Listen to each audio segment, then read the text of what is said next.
At least I see you. Not a fam. Oh, did you notice tonight?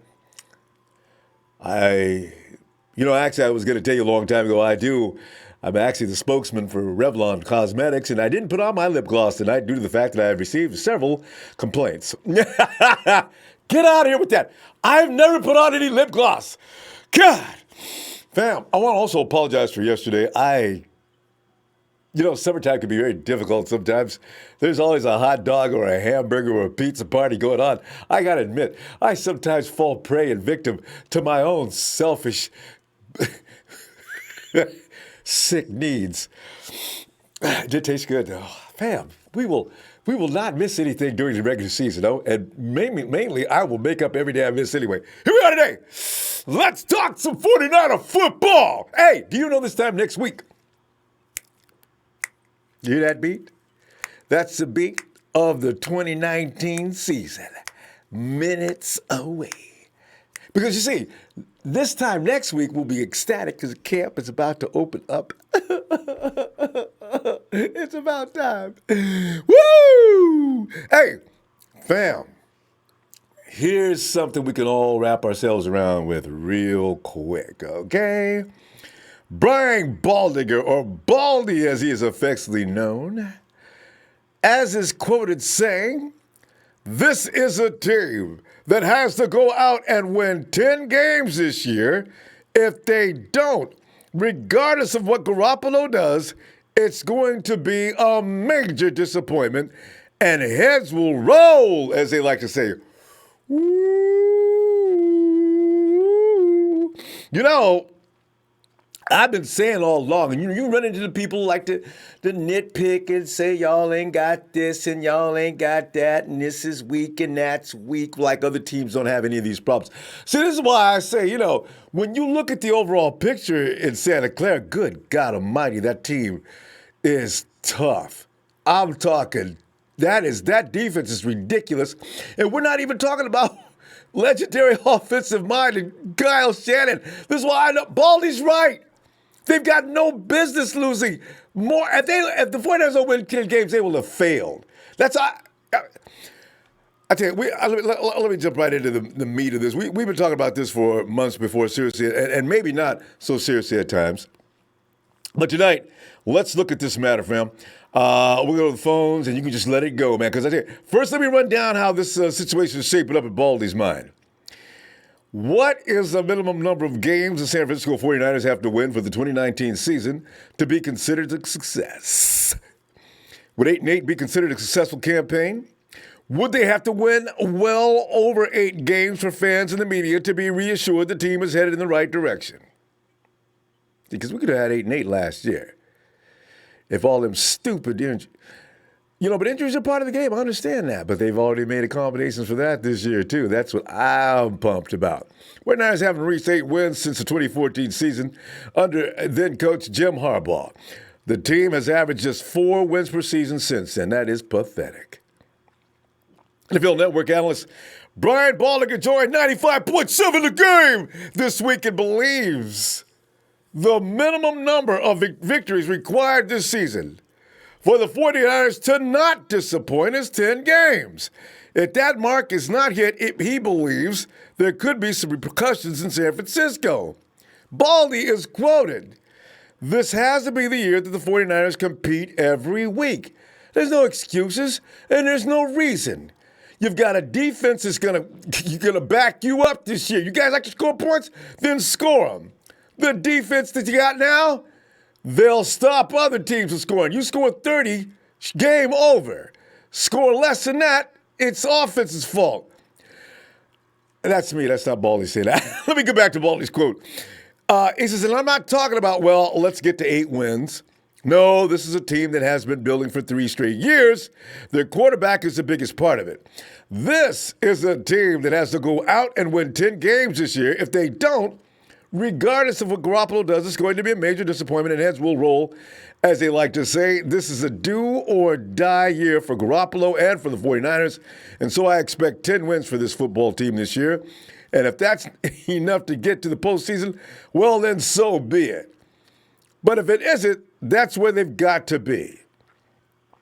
Ain't no shame in winning 10 and not making it to the playoffs. Winning 9 and not making the playoffs, some of y'all is jiving around, man. Look at all that. What kind of roster you got? And you can't do no better than that? Look at everybody else's roster. And they beat your ass? Come on, man. Baldinger, they've got to get double-digit wins, and the quarterback has to play at a high level to do it. Unquote. Baldy went on to point out that Shanahan and Lynch have been adding pieces to the roster through free agency and the draft. The trades for 3 straight years, and it is time to finally produce. And Baldy is further quoted saying, it's just time to put this thing together. There's just no 5-year plan in the NFL. These 3 years, it's time to get it done, and they have the talent to do it. They do. I mean, people can say, oh, I don't know if we're ready yet. You go over there and be unready by yourself. That team's got enough. They got way enough. And they've got guys that had a couple of years at Shanahan as well. It's not a question of talent or anything else right now. It's a question of just going out there and playing as a team and taking care of the football and start taking the football away because those are what good teams do, unquote. Baldy talking nothing but good sense. All right. Baldinger also said he expects rookie wide receiver Deebo Samuel to be a stud in this league, but doesn't know how long it will take for him to reach his potential. So to summarize, fam, Baldy is saying you've got all you need, 49ers. Now get out there and show the NFL who you are and what fable organized you represent. Stop BSing around and put that machine in third gear and lease and let's roll. That's what that's what I'm saying. I forget about the secondary struggles and all that. And anyway, I've already had this argument on Twitter just a little while. That's what I'm still fighting about. When you see what a defensive line can do to help improve a secondary's options out there and help them make less stupid moves and also make the good moves you can make when you know the quarterback's under stress. There's a science behind it, Because I say Baldy and I have been on the same page for this week. I made this my personal floor for the 2019 49ers as soon as they signed D Ford. You want to know the truth. Along with appearing that as soon as I heard Jimmy G was going to be all right for this season, made up my mind right there, Jack. Because that's all Debo ever needed. I mean, that's all DeForest Buckner needed was to have somebody like D Ford to his right. Jimmy G, I'm talking about how many times did we see in 2017, and I know about last season. I do also know that they were all trying to get on the same page together, learning that offense. But do you remember when they had to rehearse plays and everybody did rehearse them and know them? We had double-digit receivers out there all game long every week. So that's why I'm saying this year, knowing the whole program, no. I am convinced this is ass-kicking time. Or, as the thing would say in the Fantastic Four, it's clobbering time. So that's what I'm saying, man. Let's go, Niners. Hey. Let me get a Brandon Lowe says, a shout out from VA. At work, we'll try to tune in number 1 on that like button tonight. Thanks, Brandon. Brick Kilbus, I thought we would struggle last year, no matter what, 13-3, because we got Jimmy P. We need pass rushers and a top flight receivers. We've addressed those two. Backups is where my concerns are in SC. In SC, but from New York, Brick. True words, fam. True words. T-Red, hey, Ronbo's back tonight. Let's go. Hey, T-Red, remember, it's Niner Empire. People on the chat go read that and get upset. Remember, Niner Empire. We destroy nations and we make them a part of the empire. AK-49, bang, bang, Niner gang. Big show. Heads will roll and firings will happen. It is a reality, actually. Because like I said, that team, when you look around at other teams that we're going to be, especially teams on the schedule this year, that the 49ers got to face, if you get your butt beat by the Saints and Browns, if you lose to those teams, that's acceptable. The Ravens to a small degree. Maybe the Rams and the Seahawks since they're in our division. All right? So you see, after that, it gets real. Okay, 49ers, why did you lose that game? You know what I mean? You have to ask yourself, well, you can use the excuse of, well, we was on the road. Well, we this, well, we that. You could, well, hell, no. You guys been getting your butt beat for how many years? It's time to stop it. You have the capability, go do it. It's all that's the bottom line, you know. And Dad's probably thinking, God, I hope these guys can get this done or else I'm going to be forced to do something about it. Ray Jr. says, what's up, brother? Are you ready for some football? I'm always ready. Millionaires and billionaires, I expect to see some winning football this season. Millionaires and billionaires, and you should expect that. And John Miller to go, he's got the 49ers going 14-2.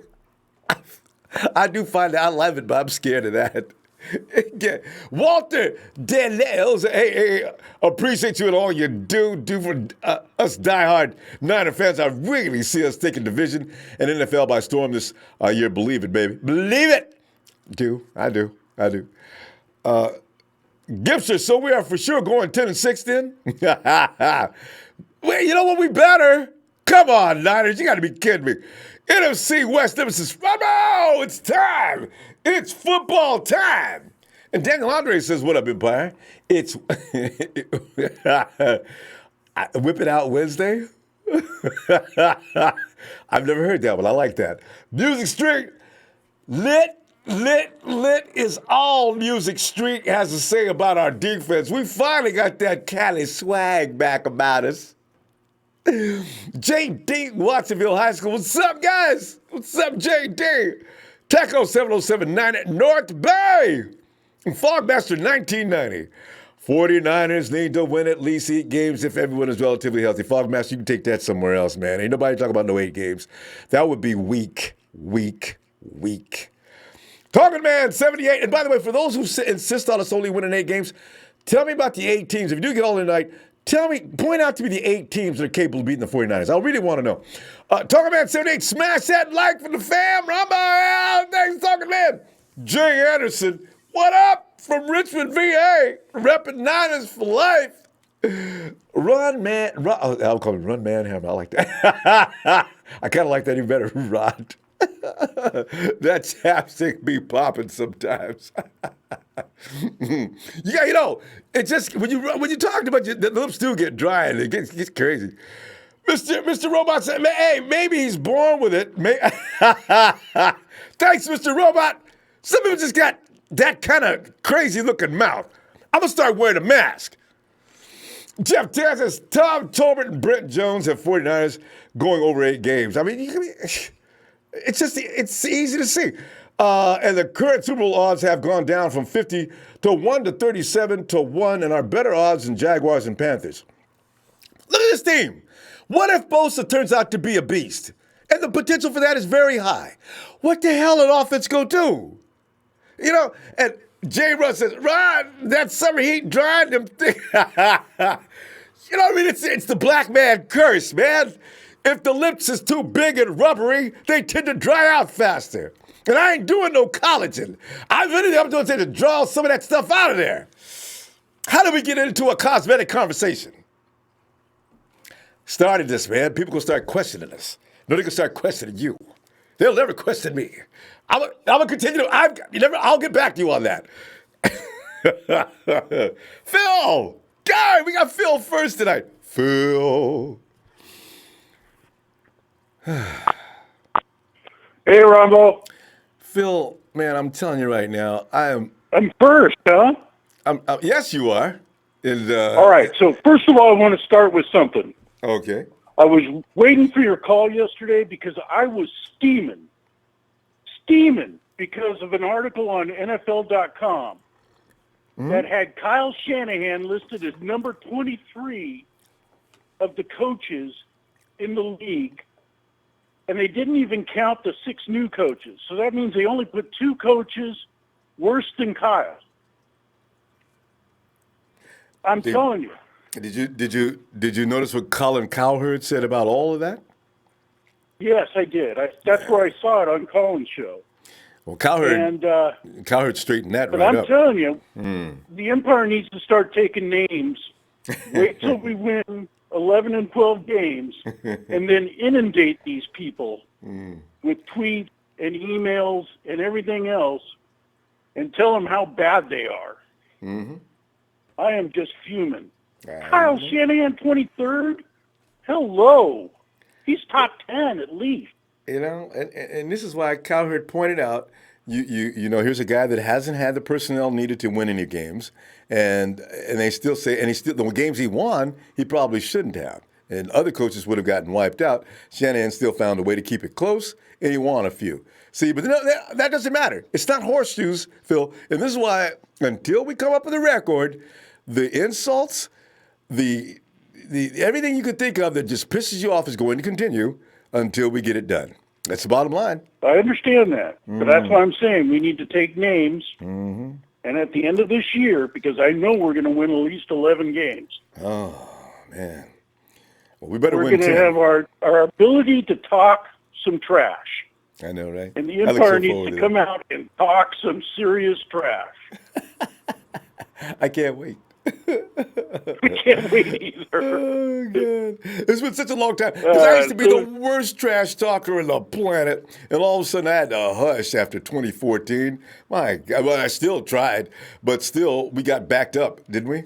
God, Phil, it's been rough. Yep. But, Phil, hey, 10 wins are up, Phil. And I people are still trying to give us 8 and 8, like, you know, several. Phil, have you looked at the schedule?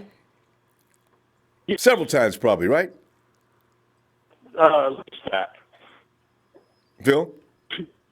He's older. So yeah. go over every game. So you know about all the schedule. Phil, do you see 8 teams in that schedule that are capable of knocking this 49ers team off? No. That's what I'm talking about. I mean, I'm splitting with the Rams, splitting with Seattle.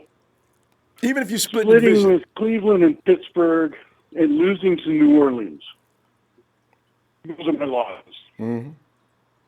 And there's going to be an upset or two going both ways. You know, so exactly. If the 49ers, and I suspect the Steelers will be favored when they come into in Game 3, because that's the way the league treats the 49ers. Even if we win the first 2, they're going to give the Steelers the edge just because Roethlisberger's on that team, right? And if the 49ers pull that off, it's going to be interesting. I do too. Yeah, if we go 4-0, yeah, then all bets are off. If we win the first 4 games, because then we got Cleveland on Monday night after that. We beat Cleveland and Pittsburgh and go 4-0. Yo, fam, wait a minute. You stay muted. Don't hey, guys, you come in. Don't unmute yourself because somebody's usually talking already. All right. All right, we'll be back to you. So anyway, if we win. All right, go ahead, Phil. If we win the first 4 games, I think we're 13-3. Ooh, now that would be special. Yeah. But we'd have to win the Pittsburgh and Cleveland game. See, those are pivotal games, aren't they? Big games. Yep, I think they are. They're going to set the tone for the season. Yeah, so, confidence will be sky high. If they beat the Steelers, which is a very good chance, their confidence will be hiked up a notch, even though, you know, Phil, the Steelers are not as potent as they once were. So beating the Steelers is not a big a deal as it would have been 3 or 4 years ago. But you still need to beat them just because of that reputation they have, right? Well, their defense isn't that good. Honestly, their defense is not that good. Yeah, the Raiders exploited them last year. So, yeah, you're right. Exactly. And they lost Antonio Brown. I mean, you know, I don't know how much that's going to affect them. But they didn't make the playoffs last year. So I think we can beat them, especially at home. Oh, yeah. And so anyway, I'm taking names. I'm putting my list together. You should have a show on the haters at the end of the season, and we'll go through that list. And the Empire can start talking some trash. I'm all for that. Oh, it's so time. It's so past time. So, you know, we'll get them. But anyway, I'm ready. I'm looking at our team, and I think we're going to have probably the best special teams in the league. Oh. Now that Robbie's here, and I think we're going to have Pretty good running back situation. If Jimmy G stays healthy, he's going to pick apart teams. I think this list is going to inspire Kyle. Because I'm sure he's seen it. To put him at 23rd, I think this whole unit is going to be inspired with all the negativity coming towards him. So I think that's going to be a plus. Yeah, I agree. Did you have something last time, Phil, that you want to say about season ticket holders? Was there something? Well, I think for sure they're not going to have 4 preseason games and add 2 regular season games. The problem is that the season ticket holders are dropping like flies because of the Are you able to monitor that, Phil? I monitor it from the parking lot at our sales team. Phil's sitting there. He's got all kind of barbecue he brought in for what he anticipated to being a large crowd. Oh, and there's Phil taking home. We've got about 100 people. Blue Lot 1, come on over. There you go. But anyway, it's paying for 2 full preseason games full price is ridiculous. A lot of teams have been complaining about that. The other thing I want to point out is the reason the owners want so bad to have 2 regular season games and knock off the preseason games is because of legalized gambling. They're making money, off of these regular season games. And also that's causing a rift with the players' union because they're going to wonder why are you guys holding the cost down on player personnel and you're making all the television revenue alone is ridiculous. And then you got gambling, and that's going to probably go way above television revenues. We want a cut, and things are going to go up next year. I know that. Yeah. It's as long, at least for the next few years, they can't raise my season ticket prices. No, not for you. But we've got a contract with the 49ers. But the owners are going to have to split some of that up with the players, though. They can't just rake it all in and not share. And there's what's going to be the problem. Now, the owners, you're right. It would be a reason to go on the march in front of every stadium. If the owners try to pass that cost off to pad what is not really essentially a loss, then there should be some complaining. So, yeah. Oh, yeah. The Niners have seen a drop in season ticket holders. But that's because of losing, too, though. Well, that's true. That's true. Once you lose them, they don't come back. Well, that's a problem. I just realized Well, see, Phil, we're going to go. All right, Ronbo. Depends on what happens tomorrow. I may fly back in here tomorrow. I can't but stand it. Definitely, they'll be giving up 2 preseason games for the 2 regular season games, and the reason they want it is legalized gambling. So, the jury's still out on that. The 23rd, I'm steaming. All right. I'm taking names. I'm building up my list. I challenge the Empire to make their own list. We'll have a show on it. We need to compare lists, Phil, at some point. I don't think anybody can take Nate's spot at number 1. But I've been doing this for years. And last year I had to throw my list away because we ate it. The year before, this year, Phil, we're gonna have fun with these people. Get ready. All right, Phil. I'll see you tomorrow, Phil. All right, man. Take care. Bye. Yeah, boy, it's gonna be fun, boy. Because all those writers, man, to be saying stuff. I've got into crossfires with them before. What is that? Could it be? Is that Sean the jeweler? Hey, Sean. Good to see you, Sean. Buddy? Hey, fam. Yes, sir. I'm just how sitting you here. Been, man? Oh, doing great, man. I'm good. You know how you run into people that make you feel bad for thinking the 49ers all of a sudden should start winning games? So we get ass handed to us for years now. We should learn to accept that as 49er fans. We know our place. We should know, don't be talking about winning 9 and 10 games. We're the 49ers. I get this sentiment from people. I think, what the hell's wrong with you, man? No matter what the team does, we got to still lose. So I'm with Baldy. If the 49ers lose if they lose more than 11 games, everybody should go to jail. I mean, 9, 10 games. 10 games is the bottom line. Yeah, I think we'll pull off 10 wins. That's for sure. But on the topic of heads will roll, you know who's in a lose-lose situation, man? You know who's in a lose-lose situation as part of the coaching staff? Salah, I would guess.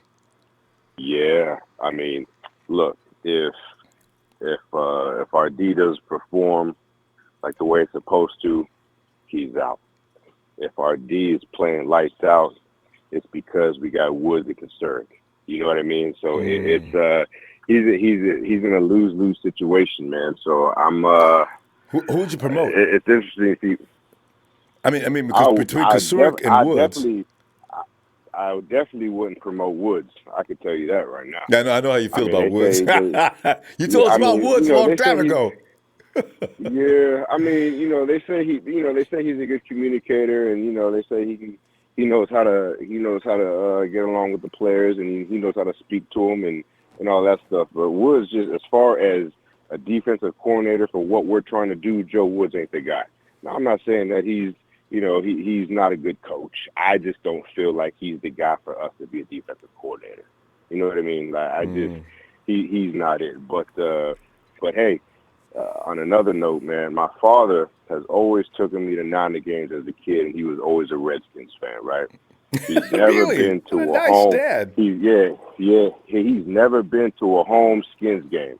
So I'm taking him to the Niners. I'm taking him to the Niners Skins game October 20th. He's just over the moon right now. He can't believe it. So that's awesome. Yeah, man. So he's excited, and then he just had open heart surgery not too long ago. So I wanted to make sure his strength was up so he can go ahead and do that because we about to put the smash on him. And I just want to be able to handle that beating. You know what I mean? Because he already knows it's coming. Because man, yes, sir. it's on. Yeah, it's on. I just hope they don't get crazy under the pressure. You know what I'm saying, Sean? I want the 49ers to hang loose because you guys got the potential. You ain't got to go crazy. Yeah. Just do your job and you'll be fine. Right. Belichick, just do your job and you'll be fine. There's people who can't contain you. There's people who can't do anything about you. Do what you do. You'll be fine.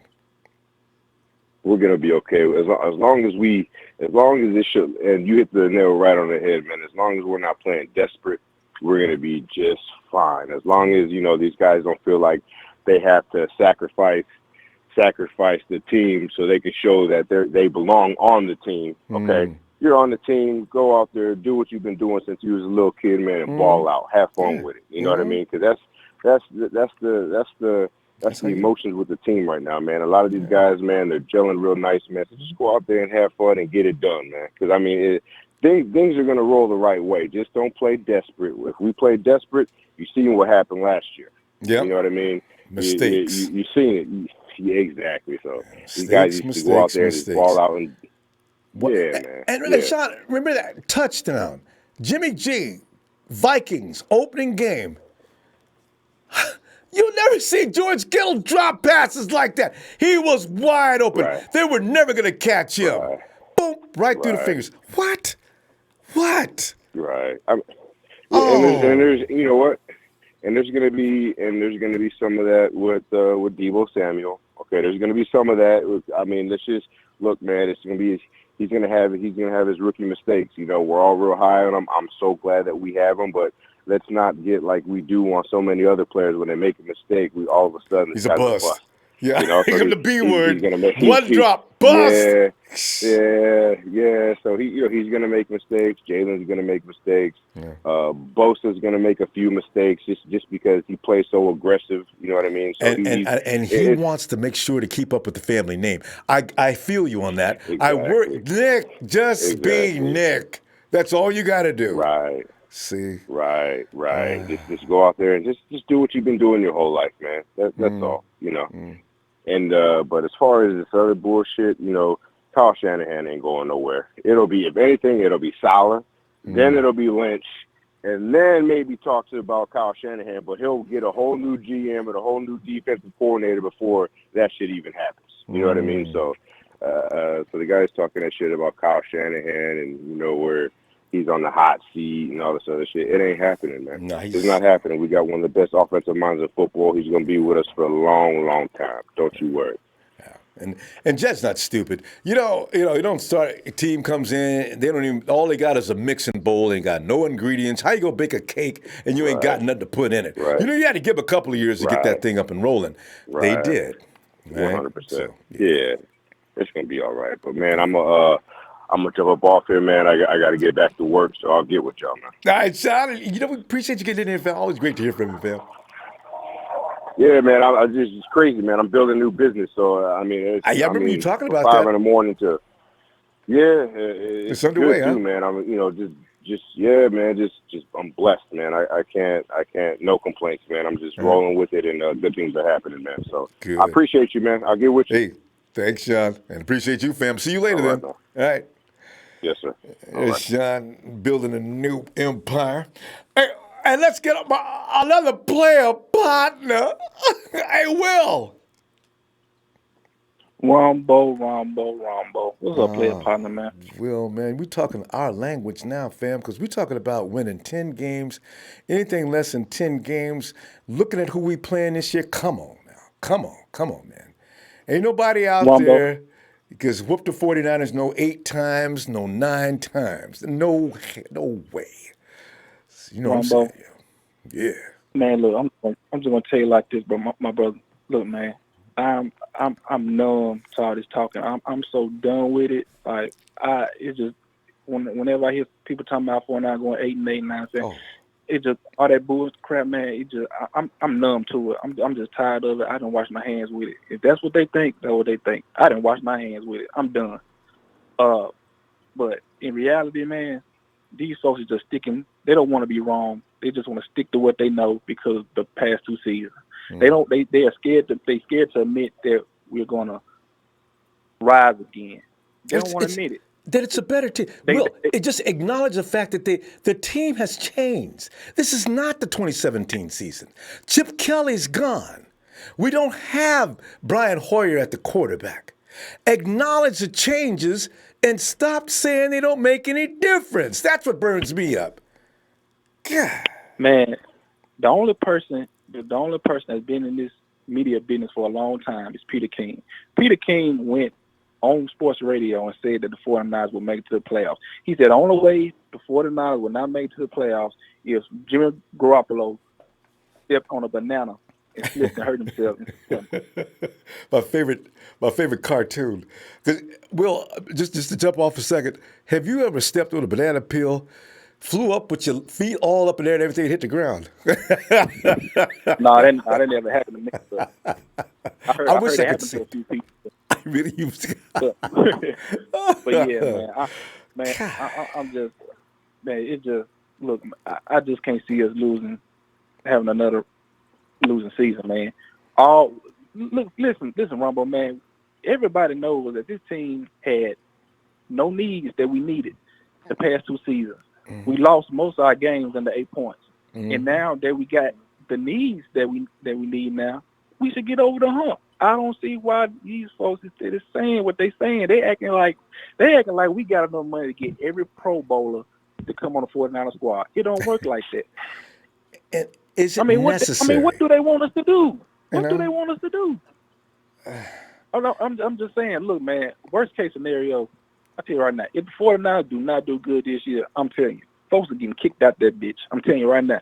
Solid going to be gone, and John's going to be gone. And, you know what I'm saying? You ain't getting no argument from me either, because it's time. That's too much talent. That's too much talent to continue to get an ass whooping. It really is. Let me tell you something, man. Look, I saw the Nothing But Niners podcast last night. Guess who they had on there, man? They had Grant Conehead. Yeah, they like him. Do you know that they said when Chip Kelly got fired, they said Jed York's going to keep Trent Baalke. But you know what Grant Cohn said? Grant Cohn said that Jed York's mother told Jed to fire Trent Baalke as well.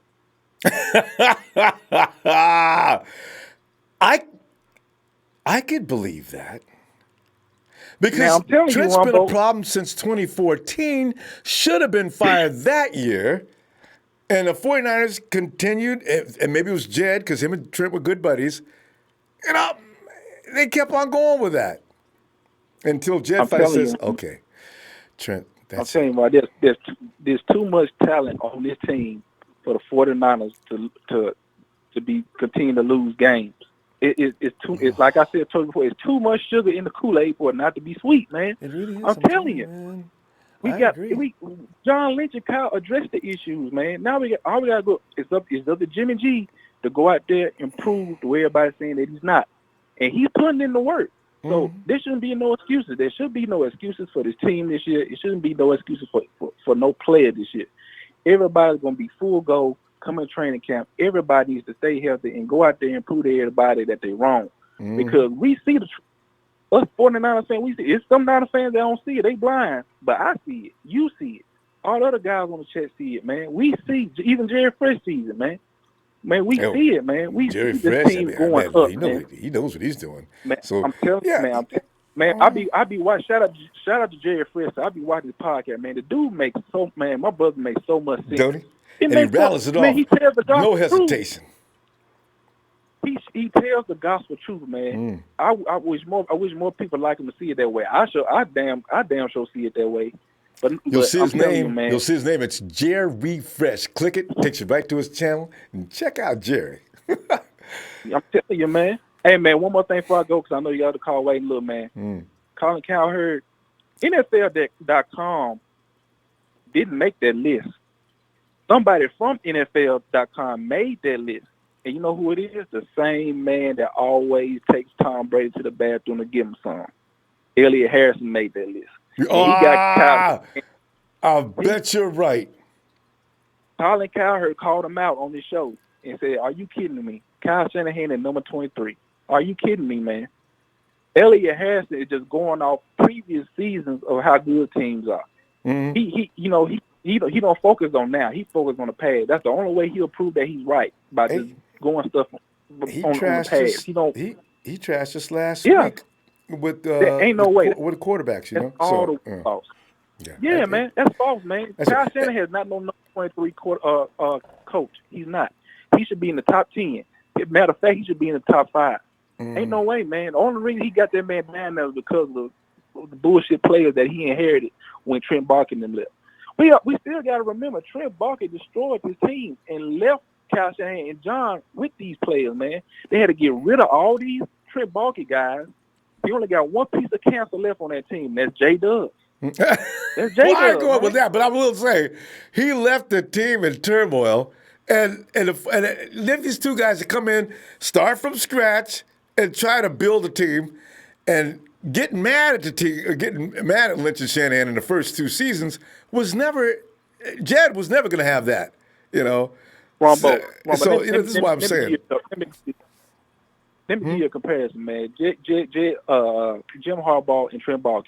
Okay. Suge Knight had a multi-million-dollar record label. He had Snoop Dogg about to drive them guys.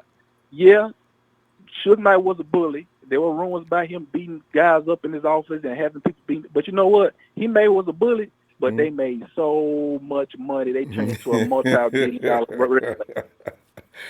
Come on, man. Really, if you're going to run a team, run the team. I mean, you ain't got to go as far as Suge, but still, you got to get some respect up in that office. I see it. And Kyle's not like what I thought he was. Kyle will rattle off and chew a dude out. I mean, he will. Yeah. So, we've seen that temper get loose too many times against referees. He's got one. So, we're gonna go ahead and go. Hey, I'm probably gonna be back tomorrow, but I might not be. So I'm definitely back Friday because I can't wait to get back in here. When I ain't here, it's because I couldn't make it. But let's see within the next 48 for sure. All right, man. All right, shout out to you, Ronbo, man. Shout Thanks, out to man. 90 Empire, man. Shout out to my fam, my player partner, Dre, Trey Trez, Big Show, Jerry Fresh, Mr. Fresh Perspective, you know what I'm saying? Shout out to the guys, man. All right, man. Fuck Rudy. Fuck the Rams. They lost the Super Bowl, and they still broke. But yet, they're ranked as the number 1 defense. Oh, God. Okay. Lies. Get started. They lies. Ronbo. Straight lies. Elliot Harris is probably involved. All right, fam. See you later. All right, man. All right. Player partner, Will. Hey, Jordan Kelly, thank you, fam. He says, Nathan equals trash. There was hammer and empire. See, this is the thing, you know. You gotta be careful using the term when you use Niners, and I know it has a nice ring to it and everything. Niner Nation, it sounds good and everything. But we haven't been a nation since Bill Walsh actually arrived, to be honest. So, yeah, Empire. We gobble up and conquer nations.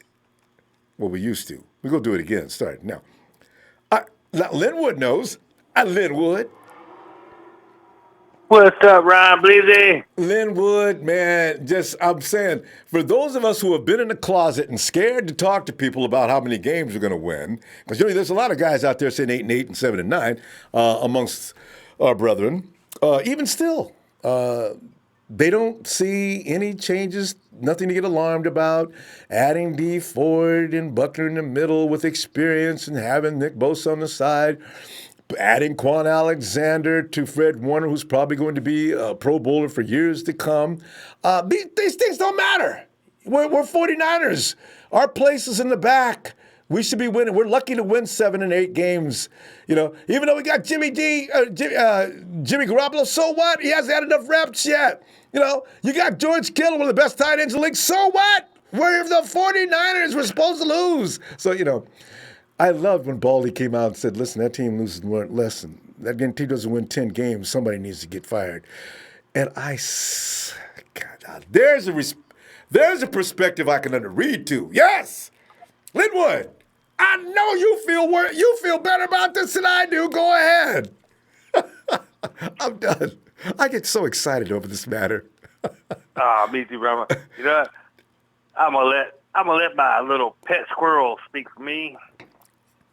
I have a pet squirrel. This is what he has to say about that.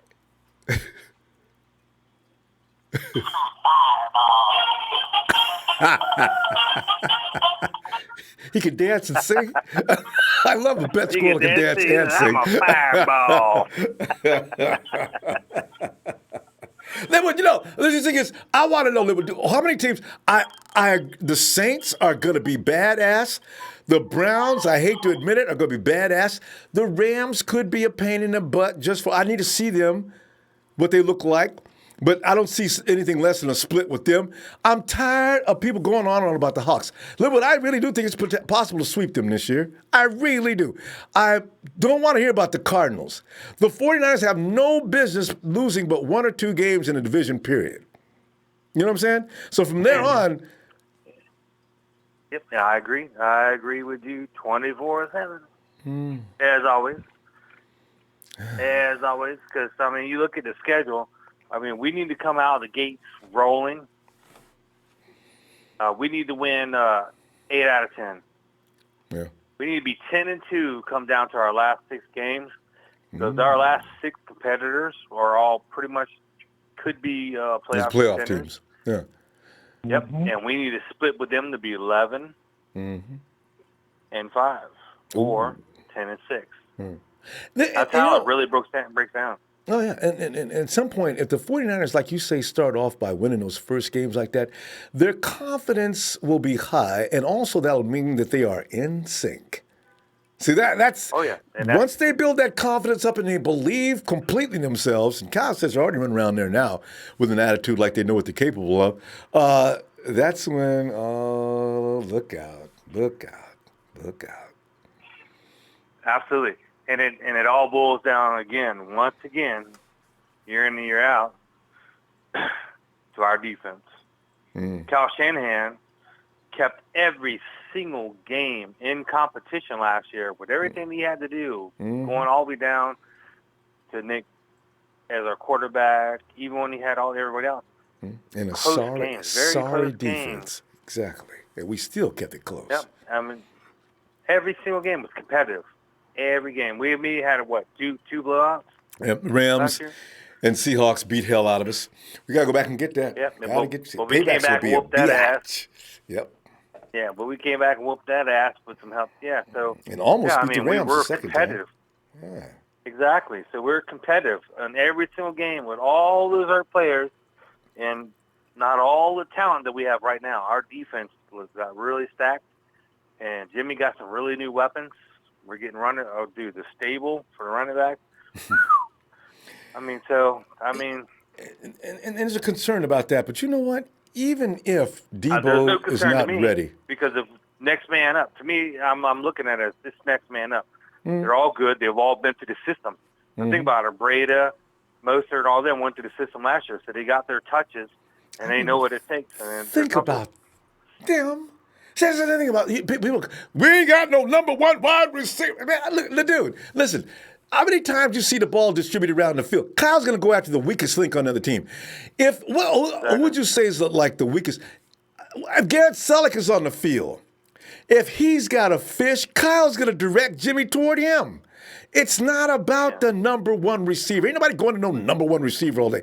Whoever has the fish is the number one receiver on the day. And everybody else is going to feed off of that. Does Tom Brady have a number one receiver? Never. It's about the weakness of the D. That's exactly. What you do. Exactly. I mean, this offense is modeled just like it should be. Everybody eats. It's an equal opportunity offense. If you get open, you'll get the ball. That's the bottom line. And we're going into the end zone. That's how it should be. Yeah. That's how it should be. We shouldn't rely on one player to do it all, ever. Because it's not a team sport after that. And if you have to deal with Belichick, he's going to take that guy away from you anyway. This is why Belichick has so much respect for Kyle. Don't let me know what you're going to do by telling me, that's your number one receiver? Exactly. Okay, well, he ain't going to be a part of this game. See that? Exactly. That's why the Rams got humiliated in the Super Bowl. and every defensive coordinator in the league watched that. Yeah. So guess what, Rams? You get a lot of that this year. You better come up with a new scheme. You better come up with a whole new scheme. And that applies to you too, Rudy, too. And tell your head coach he can't be stealing Kyle Shanahan's shit anymore because he's got to come with his own shit. That's what he was running. Well, Kyle's changed a lot of things since him and McVay were together. I know. So I'm talking about McVay. McVay has orchestrated his own offense now because he ran Kyle Shanahan's stuff for years, and he said, okay, you got to re-innovate for what your players can do. And he showed that they couldn't do shit in the Super Bowl. And I want to know what they're going to do without Todd Gurley. Are they going to look a lot like they did in the Super Bowl? Because Gurley is what made that offense work. Okay, now if he comes down a notch, that new running back you got, is he as good as Gurley? Nobody heard about him before you drafted him. He can't be as good as Gurley. So, I'm right. trying to understand the thinking behind the Rams being still this omnipotent force. We're going to see. Well, because everybody's going to go with the bandwagon. First and foremost. Fine. That's fine. Stay with him. First and foremost, everybody's going to choose the bandwagon. Hands down, bandwagon fans, and they're going to have to get. They think they can't go wrong. And Linwood, if we're driving the bus, keep that door closed. Don't let them jump on our bus. I don't want to see a bad. Exactly. Don't. The people didn't make millions playing it safe in Vegas. Yeah. People made it making millions in Vegas gambling. There you go. And if you want to gamble some money, you better put that shit on the 49ers this year because we're going to whoop some ass and take names. Because if that defense stands up to half of what it should be, just half. Yes. Look out. The offense is going to do its part. Oh, yeah. Hands down. Kyle Shanahan's going to make that offense. Whether Jimmy G's in there or not, Nick Mullins got a round in there, and he's going to have all the skill players too. I have faith in him also. I prefer Jimmy G. He's that good. But, we're going to pull up, though. Nick Mullins, yeah, because we know CJ's. You know what our feelings. You talk about letting the air out of everybody's bubble. CJ Beth is going to be our backup. Whoa, Kyle! Oh my God! No, he didn't. We already know that ain't happening. It's science fiction. I was just kidding. Oh, I was just playing. I know. All right, Linwood. We'll talk to you tomorrow. I may be back tomorrow. Hopefully, but I'll definitely be back Friday. All right. You ain't gonna be back tomorrow, Rob. Hey, if I see the wrong headline, just don't call me for a hamburger if you see party. The wrong headline. Javon Clowney is traded to the San Francisco 49ers. That's the only key player left out there. Are on. We don't need class too much. That's overkill. Hey, we'll take overkill. You can't do that, I know. All right, Linwood. See you tomorrow, fam. Night, Ronbo. Hit those likes, fam. Hit those likes. Oh, it's too much fun. Tonight. Oh, James! Come on in, James. Hey, what's up, Ronbo? How you doing, man? James, Baldinger, Brian Baldinger got me all fired up from the NFL Network. And, he's just echoing my sentiments. James, you know how you talk to enough negative people and they sort of get in your head a little bit and they start getting you to believe their nonsense about, well, we ain't all that and we ain't got this and we ain't got that. Man, I don't know, man. You expect too much. What? What else do you need? Well, the secondary is weak, man. Well, Why is the secondary weak? Okay, you know what? And then I go through this whole explanation as to why the secondary will be fine. And I'm gonna stop talking to them people, James. But James, I'm ready to talk to you now, James. James! oh yeah. What's up? Hey, bro. Listen, man. Once again, glad to see you. Thanks, man. Thank you for what you do, and just been here listening to the callers, and Brian Baldinger was right. I mean, it's like, I look at it like this. I'm expecting them to win at least 10 games, but I'm going to tell you the truth. My heart is telling me, and what I see in this team, if they can stay healthy, they're going to go past 12-4 probably. And last year, we didn't have a pass rush, okay? No. Last year, slight. we didn't have a healthy secondary, as in Richard Sherman. Okay, we started out with Akello and who was it? Was it Colbert? The backups? Or no, it was the backup. But then, as the season went on, we started to see Marcel Harris and Tavarius Moore, and they started to play a whole lot better.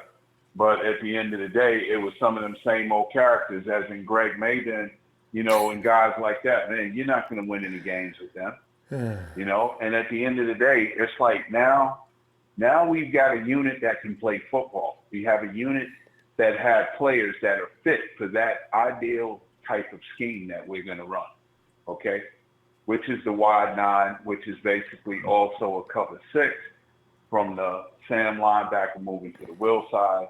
And it can confuse offenses so much because just of the movement and the violence that the defenders can bring from that defensive alignment. And if they all can impact the pocket, then you can dictate what an offense can do. Okay? You can basically make them one-dimensional.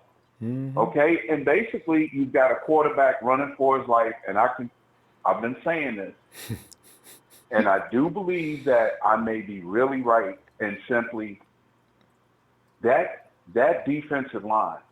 I do believe with Buckner and Armstead right there playing over the center, between the center and guard, right there in the middle, blowing that middle up. And then when we rotate out, now here comes Ronnie Blair and Solomon, right there in that middle. And at the same time, they can do interchangeable things like move play. Well, of course, I believe they're going to constantly let Bosa and Ford completely get after the quarterback. But Ford, they may move around from time to time and let Buckner come off the edge with Nick Bosa. So it's going to be interesting, and I think we're going to see what we really want to see from a football team, because I do believe offensively there's going to be so many weapons. A team is really going to have to game plan for Kyle Shanahan and the players and the product he's putting on the field for Jed York, who actually, being the son of Denise DeBartolo York, which is his mom, and then his father, his uncle, Eddie DeBartolo, who was the sole owner of the team when his dad purchased it. But because of that incident back with the riverboat gambling situation in St. Louis. That's a and you know terrible what? day. I don't want to talk about that too much, but it makes me think, we were such a high-powered team. That was the year we had nine players go to the Pro Bowl, man. 9 that went to the Pro Bowl. And all of a sudden he gets caught in giving a congressman some money on the down low to invest in a riverboat. Then a first thing that that Osari NFL commissioner at that time, I believe it was Roselle. He's gotta relinquish the power of his team to another family member, and he can't have anything to do. But right now, I'm telling you, I do believe.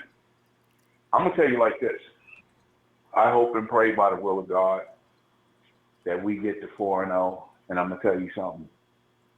We get to 4-0. I think they're just going to become a football team that's just running away with games, man. If they can stay healthy. Because they can with stay Kyle's healthy. playbook, And if they do what they're doing, of course. Look out. And you got some of them hungry players. This is so similar in a way to 94. I mean, the only difference in 94, we had Dion come over from the Falcons. Yeah. And, you know, we also had drafted good the last 2 years with a secondary. So when Dion came over and the players we had up front, like in Bryant Young and Stubberfield and them, man, listen, them guys could wreck an offense. So they could wreck it. And right now, this team we got, as in, I do believe on the back end, one of the most intricate pieces of that puzzle is to see Jason Verrett healthy and can play a whole season. He can play a whole season, and Tavarius Moore can stay back there at that free safety position, which that's his natural position.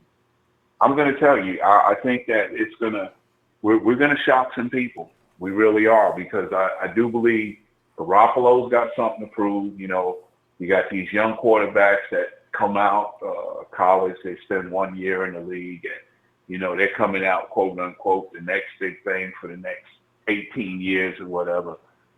You know, so it is what it is, but I do believe, you know, we're going to run into some nail biters in the season that, you know, just see, James, that's why it was necessary to sign Mr. Gold. There's still people saying, man, we ain't got no business paying that kind of money for a kicker. Yeah, you do. If you want to win that championship game, you better have a kicker. So, you know. I think the last time we talked, I told you about me being born in New York State, in New York City. And I never was a Giants fan, but when they played the Bills in the Super Bowls, I always took the Bills if the Niners weren't there. Okay, because I was born in New York. So at the end of the day, Scott Norwood, you know, I couldn't even go to work that Tuesday. That Monday. Like, this guy, we're running away with the game. All he is a kicker. And he misses a field goal. All we needed was a field goal, and we would have won. The Bills would have won it by 1 point. Okay. The Giants actually beat him by 2 points. That's the way it goes sometimes. And James, he was the best. And that's the way James, we're going to stop it. We're going to get Demetrius out on the East Coast with you before it gets too late. But James, all right, Ronbo. I ain't going to guarantee I'll be back tomorrow, but I want to be, but I'll definitely be back Friday. All right, James. Amen. Let your heart guide you. Once again, thank you for what you do. Niner Empire, Niner for life. Have a great evening. Thank you, Thanks, Ronbo. fam. Be blessed. You too. Have a good night. Oh, man. Hey, Lil Raven says, thank you, Ronbo, for all that you do for the 49er Empire. 49ers will be monsters this season, hands down. Lil Raven, man, you, fam, thanks for the contribution, too. Tell you, man, I ain't listening to no more doubts, man. People don't doubt the 49ers all they want to. I ain't going to do it. Hey, Demetrius. Ronbo. D. How you doing, bro? I felt like I went to the promised land yesterday, man. I felt like I met the Messiah. As soon as I opened up my computer, there's Baldinger talking like, 49ers win less than 10 games this year, heads are going to roll. I said Baldinger. See, that's what I'm talking about, man. What is the reason 49ers going to be losing all them games? We got everything we need. Offense, defense. We got one of the best X's and O's coaches in the game. How we going to lose? So, you know, I'm feeling it now, man. I'm still, man. Yes. Now I feel you, Ronbo. I feel the same way. But like I keep saying, like, man, all jokes aside, Ronbo, I'm still rocking with 14-2. You can't. Like, I'm looking I at ain't gonna argue with right nobody now. that got more wins picked out than me. Anybody goes less than 10, I got a problem with. But 14-2, boy, Yeah, I'm I'm with you with on that. y'all. I ain't lying, boy. You Yeah, know hell why I yeah. say 14, bro? Because not even 10 games may get you in the playoffs. Like Well, we then see, seen it that that's one year. yeah, it's getting rough out You there know now. what I You got to win mean? 11 games So you have to win 11 or better. at So I least. feel them on that. So that's why I'm rocking with 14-2. Get that home field, Wouldn't that if be that. You nice? know what I A mean? first But a first week bye. it, it, Heal yo, up, come get on, man. strong. Tell you. You think Kyle Shanahan ain't dialing it up right now? You think he ain't dialing it up right now? Like With after that that, with that like, crazy offensive like mind of his. yeah, Demetrius, we're like gonna see some things this year because now he's got the full. He's got. You know how you go get a car off the dealer sitting there talking to you. Well, you know this car comes not completely stock. It comes with this, and this. But let me show you some options yes, that'll sir. pick up the performance on that. See, Kyle got all the options now to make that car run 150,000 miles an hour. He Man, got a backfield. He's got 250,000, enough man. wide receivers. He's got Tevin Coleman knows all about what he likes to do. He's got Matty B. May as well be Devontae Freeman the way he runs that stretch run. He's got Dante Pettis. Ain't nobody gonna cover Dante Pettis.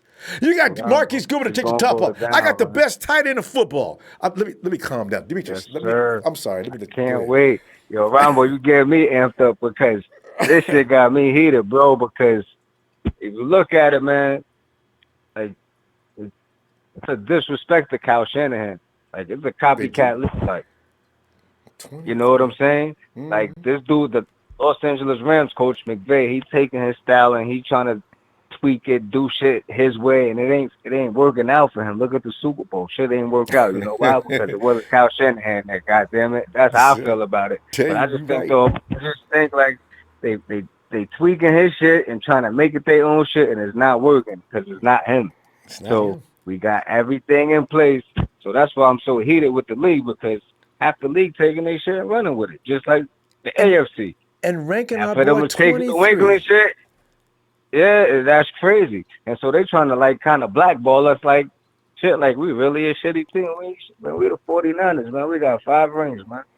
Like the hell, like they like come on, man. They better fall back or fall real back. Like you know what I mean, Rumble? Yeah, Like hell they yeah. better fall back. And Demetrius, in Like they 2016 and 2017, okay, you and I, because we got pride in our team, would never yes, admit that sir. we had a sad bunch of people on that team. So I never Nah, admitted not at to it. all. And then Raider Not at fans was all. all up in your face all day, every day, right? I still stood up. Yes, But in sir. the back of my mind, I knew we wasn't ready. But now, oh yeah, we ready now. I see the light, Rumble. It's light at the end of the tunnel, man. We got tunnel vision right now. Like damn the rest of the league. I think San Fran, I think every day, man, they going in the training camp, they putting something up on the bulletin board negative that's being said about them. You think they're not talking about this shit? Oh Tell man, you. you see how we feel? Yeah. Man, look, And Demetrius, man, that remember shit that crazy, day when man. they put Jimmy G, coach tried to let Jimmy G play 11 on 11. He just want to get his feet wet that last day of practice. All right, Jimmy, Yes, sir. come on out here. Guys, defense, please just raise your hands up. And I just want Jimmy to get look what 11 guys looks like. Ball snaps. Shh, man, them dogs, they got loose. It was Shanahan had coming. to run out there and grab. Hey, y'all, this Now, is us. man, See, because you know what? That's what he gonna see. You know what I mean? Because they're gonna be oh, coming for him, man. they But he gonna be ready. they hungry, And Rumble, Demetrius. our They old hungry. line is gonna hold it down. Yo, Rumble, I'm ready, Rumble, right now, man. I'm ready. And yo, Rumble, I just gotta say something, man. Like, no disrespect to you or nothing, man, but yo, them dudes in the chat room, yo, they be bugging out, man. Yo, I'm a Niner fan, bro. Man, that dude's better fall back in that chat room, man. I'm not no delusional fan. Get you out of here, whoever said that. You know what I mean? I don't play that sucker shit, man. Oh no, Like, no. not over here, If bro. they refer, those are the people I deal with on a daily basis. I get them privately on social media, so don't worry. I can take care of Oh, me. okay. Then I Oh, apologize, then. I'll Yo, be that's your waiting for people, then they them my bees. people. I'll be waiting, Oh man, boy. I'm when it comes to my Niners, I'm sensitive, man. Tell you, man. Well, I don't play that. Embarrass. Oh man, I'll play that. I love my guys, man. But And you got I'm every good, right though. to. It's a waste of time and energy to deal with the haters. But I like to. Makes me Yeah, feel like better, especially if I could do it, embarrass them in front of a I just large had to get it crowd. off my chest. I seen that one night. I said, well, goddamn, I'm a Banana fan. What's up? But it's all love, bro. It's all love. I just wanted to get it off my chest. It was bothering me. I was like, let me talk to Ronbo. But Ronbo, it's all good, bro. That's your people. That's my people. I love it. That's it. It's all And love, this is that man. type of year when, we're going to get this. I've gotten used to it down through the years. I used to be in NBA forums, stuff like that as well. They talk even more major smack. They be calling people down to meet them in certain places and carrying on. It's all love, man. They called me delusional because I said 14-2. I was like, yo, bro. Yo, we gotta win more games. That's a good thing, bro. We gotta win 14 games, man. You can think as high as you want to. It ain't got nothing to do. You know what? That's why you argue your point and you throw the reasons out there why you believe it. And then if it's you got game, Demetrius. Give it to them, man. I always do. And them dudes that keep talking about the secondary, boy, them is the ones I be looking for. I hunt them down. Oh. Yeah, man. They be bugging, man. Yeah, but they hate the 49ers, man. They hate us. They hate us, man. It's all good, though. Yeah, we'll be there. It's all good. But tell them I love them, man, Ronbo. My bad. It's all good, though. But 14-2, I'm rocking with my dudes, and we still cooking that stew, man. Real talk, man. And remember, Demetrius, they said the same thing about Harbaugh when he came in that first year. And, we still have Alex back there, quarterback, and people already gave up on him. And who is this dude, Jim Harbaugh, right? Harbaugh came in and rolled off 13. So, everything's possible. Logic, rationale, the reality. There's no such thing in football. We got the defense, Ronbo. We got the offense. Right now, coming into training camp, everybody's healthy. Mm-hmm. And you never know what's going to happen there. Other teams we run into can be damaged and hurt. See, there's no way to make this call. Just want to... Yeah, that's true, too. And you know what I think will prevent injuries, too, man? And this is all man, like, in training camp, when they have their two-a-days, like one-a-days with the other team and shit, and practice, like, they don't need that. That causes injuries, too. And then you go into preseason. You got to play preseason games. Like, I don't like us practicing with the team during the week. Like that's stupid. And then we're going to see them in the preseason game. Like, that shit is uncalled for. Like, we don't practice. They don't do that shit in the regular season, so why do it in preseason? Yeah, I know. Do we play the Broncos? We don't play the Broncos this year, do we? I don't think so. I believe so in preseason. Yes, we do. Well, we do in preseason. I mean regular season. Yeah. Regular season, no. We got to try to work the East Coast as fast as I can, get you all to bed. Thanks for staying awake, because I know you be tired, man. Appreciate it, man. Thanks, now, you already know, Ronbo 445, man. Love you, bro, man. Now the Empire, man. I'm out, man. Have a good night. ID. You too, Ronbo. Oh, man. And Big Joe. Come on in, fam. Yes, sir. Big Joe, we are discussing tonight why 10-6 is not only doable, but it better be the case. And as Baldinger and so many other people pointed out, the 49ers have no business losing more than 6 games this year. But what are your take on that? I like it. I like it, but I got a question for you, though. It's like 2 questions in one. The first side is the 3 things that make me nervous is Jimmy G health, the defense, and a daggone secondary. And I'm a little nervous about that. That's the only thing I'm a little nervous about. What is your question about the secondary? The secondary is it's going to be if somebody, Sherman's back. I'm not worried about Sherman. It's that other side of the field and how our pass rushing going to be. I'm a little skeptical on Bosa, just a little bit, because I wouldn't even mind getting, what's my man from Houston again? Clowney. I would have loved to take him. That would have been just more depth for us that we needed. Oh, just go get him if we can. But here's the offensively, thing. Clowney wants a lot of money. How you going to play DeForest Buckner next year?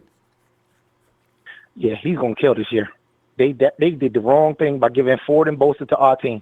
Because he is going, you can't double team him now. He was doing that without double teams, he's going to kill this year. I mean, I like our offense. It's going to be up to Jimmy Garoppolo, but the defense makes me nervous. I believe 10-6 at worst, because I'm looking at our schedule and I see a couple people that came out and said the first 4 games, they are key to me too. But the main thing, you know, division games are most important, because you win one division game, that's like winning 2 games. I know. I'm telling you right now, I'm going on a limb. The next time we win in Seattle, which we have problems winning up there, that's the Super Bowl year. You're right. I agree. We're going to the Super Bowl. Because that means the monkey will be pulled up off our shoulders and off our back. Off our back. Yep. Yes. Yep. And my main question to you is, them East Coast trips that they're going to be doing, are you a little nervous about that? Because that can have effect on the team. Only because but I'm going to be. And the reason I'm relaxed about it, Kyle's already said that they would not be leaving town if they're on the East Coast and got an East Coast the next week, which the NFL, very evil with that schedule. If they got the 49ers going back-to-back, and I think we do have a couple of back-to-back games on the East Coast. I forget which one I saw. Yes, the 49ers will spend their time on the East and stay in that time zone. Yeah, that's how you handle that. Well, we start off with Tampa Bay and Cincinnati off top. And see, that keeps starting the East. So they should just stay out there, you know? Yeah. But I'm coming out there for the Cleveland game. And I'm going to the D.C. game when they play Washington and the Ravens. And I'm thinking about going to the daggone New Orleans game. Because, I mean, we give New Orleans problems down there. We the Niners. We always give New Orleans problems in New Orleans. You know, but I hate going up in. Every time, you know, even with Harbaugh, I hated going up in there. I said, you know, man, how come they can't come to San Francisco? You know, I got Saints, man. Well, we had that number for years when we had a good team and everything like that, but I'm not too much worried about that. I see us at worst 10-6 at best. My man just said 14-2. We could pull that off, because if we come out and go 4-0, even though they murdered us with they raped us with that bye week after the 3rd game. If we come out and go 4-0, and them dudes got that confidence, and we start the season the way we can end the season, we're gonna be good to go. Because you know that'll also mean they know completely what they're doing on offense. Unlike last year, they came out like they were still in camp in them first 3 games, and actually, you know, it was a thing of having all of a sudden Jerick McKinnon's gone. Oh, we got to regroup. You know, it screwed everything up. But most people think Jimmy G regressed. Oh man, what are you? God, wow. In 3 months he regressed. So, you know. I don't listen to them when they talk. I listen to the fans, the real Niners fans, the diehard fans like us. I listen to us when we talk. See, but my key to last year, another point I want to make real quick, and then I'm going to let you get out of here. Last year, you notice we didn't have a pretty good team, and we was in every game. If we would have had a defense, Jimmy G, a couple other people, we'd have been rolling. So now it's on the table. This is the year 3. This is year 3. We should be all right now. Playoffs, nothing less than playoffs for me. Tell you. And the thing is, if those games were close last year, that means there'll be some blowouts this year. Big Joe, it's going to be blowouts due to the fact that if we was hanging on when we was sorry as hell, then what you going to think we're going to do when we got plenty of weapons? Oh, yes, sir. I've already got 2 running backs, a combined total over 1,000 yards. Tevin Coleman goes over 1,000 yards combined between running and receiving this year. I'm thinking Jerick McKinnon, but I'm not sure yet how he's feeling. But I know Matty B can get it done. We've seen him. And if he ain't got to be the workhorse, he may be able to stay healthy. Don't let Matty B get out there and start holding no clinic on how to run Kyle's stretch. And he got an offensive line that's worked 2 years already together. They know their job now. Yeah. Yep, we definitely got a 3-headed monster back there. And we're going to have soon, after this year, we will have the best tight end in the league. Mark it up right now. You heard it first. With ease. Kittle is no joke. Best tight end in the league. Coming. San Fran Nation, stand up. Ronbo, your show is awesome, man. Keep doing it. You're going to be hearing from me after the games this year, all the way from Philly live. 215 looking forward to it, Big Joe. All right, take it easy, brother. Hey, looking forward to talking to you later. All right, have a good night. That's Big Joe out of Philly. We're going to have to add Leon to the player partner group. Leon, come on in here, my player partner. What's going on, Ronbo? How you doing tonight, man? Man, I'm just all juiced up, man, because every now and then, Leon, if you talk to enough people, they'll start to plant little seeds and got you a little concerned about where you are as far as your way of thinking about things, right? And every now and then they get me moving, man, because people keep talking about secondary's weak, man, secondary's weak, man, secondary's weak. You hear it enough, and then I'm trying to, in my own mind, how's the secondary weak? And even, I don't know. I see, what if Jerick McKinnon, I'm sorry, what if Jason Verrett is ready? Well, he's coming off an Achilles, and I don't expect him to look as good as he did. Leon, some people just believe in negativity because they're afraid of success. So they don't want to commit any feelings. They don't want to get their feelings hurt. It's like that fabulous-looking babe standing at a party, and you don't want to get your feelings hurt, or you don't want to get embarrassed. So what do? You don't say a word to her. In reality, she may have been checking you out, but you ain't going. You scared. Man, I ain't scared. That's right, Rombo. Man, this is what I'm thinking. I'm thinking at worst, 11 games. At best, 13. As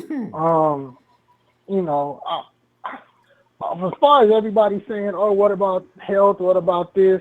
Okay, let's just stop talking about health before you make it happen. We're due. Yeah. Right, exactly.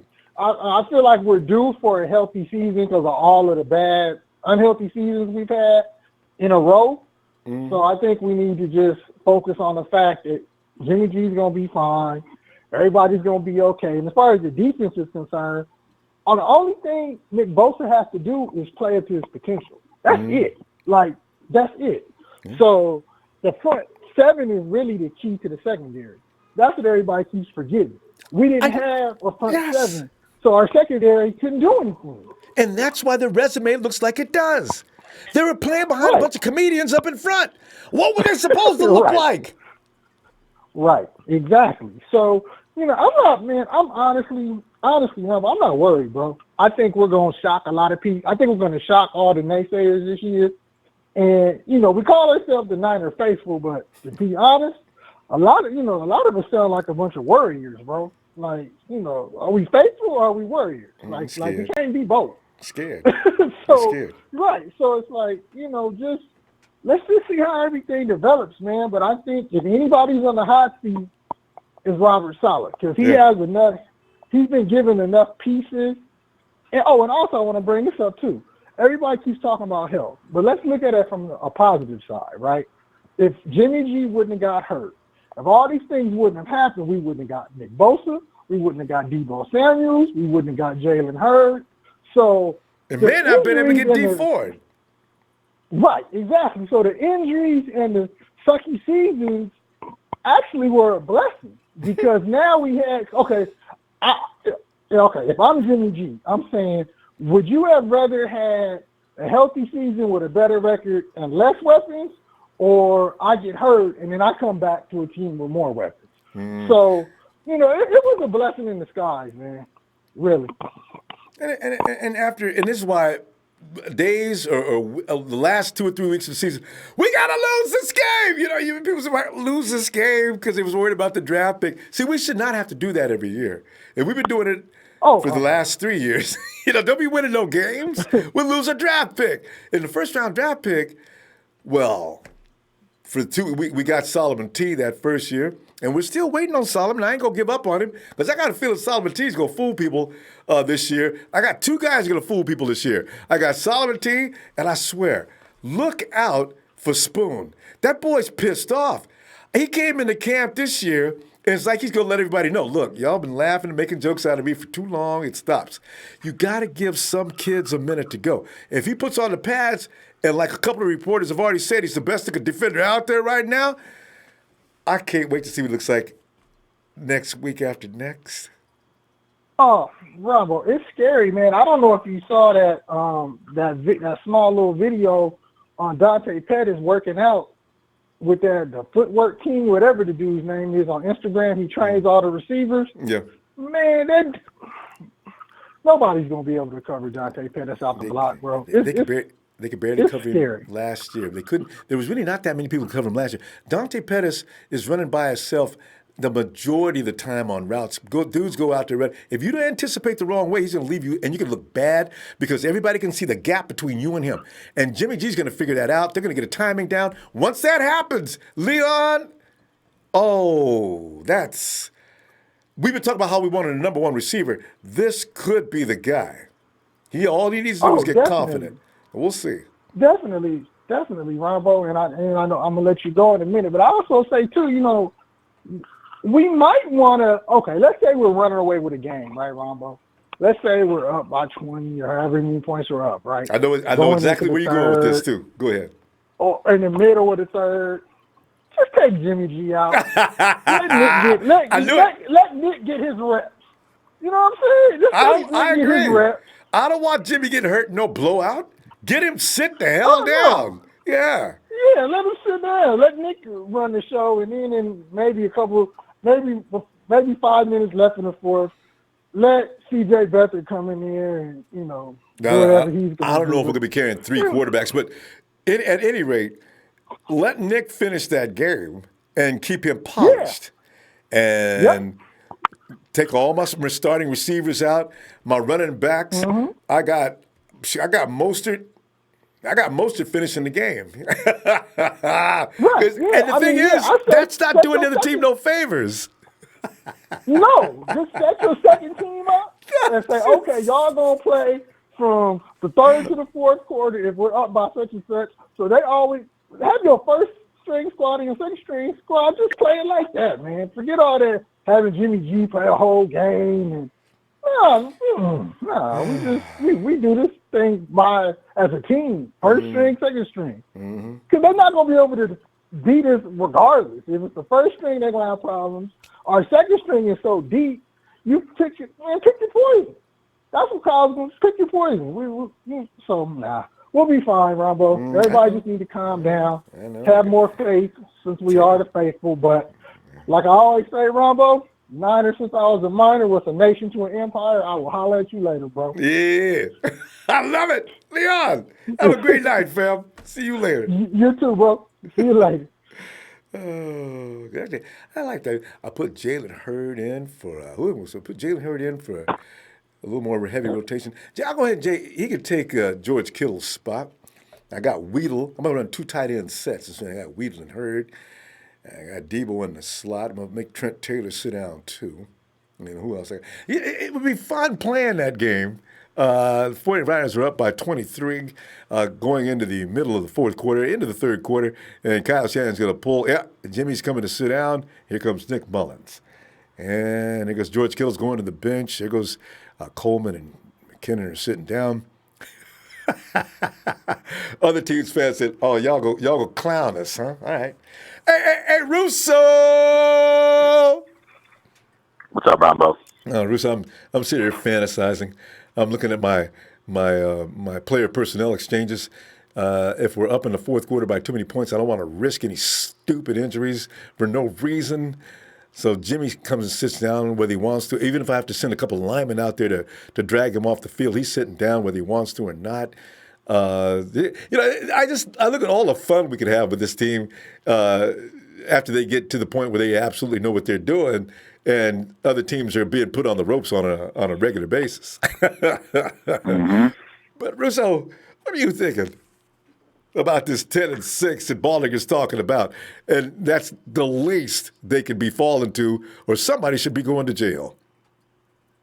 So, I mean, for me, it's not 10 wins. I think it's playoffs.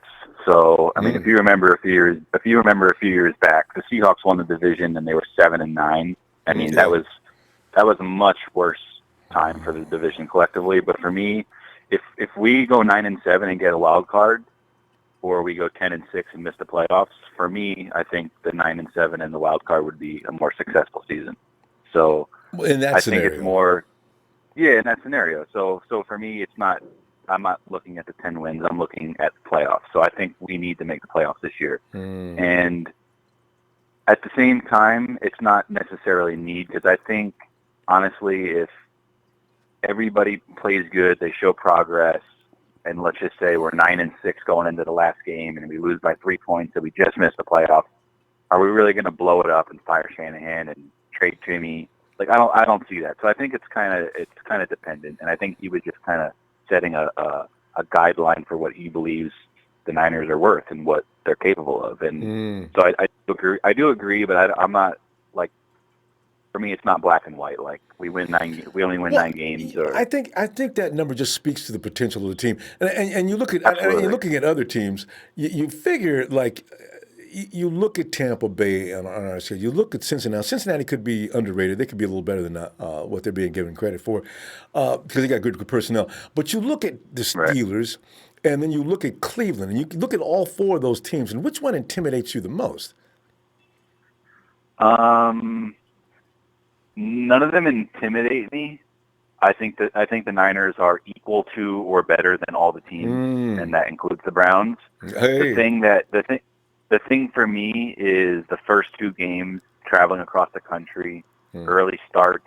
I think we will lose to either Tampa Bay or Cincinnati, just for that reason alone. But remember, it's not mid-season. Those games have more impact when they're suddenly in the middle of the schedule. Yeah, I understand. To start the season, the 49ers could be in Tampa Bay all week.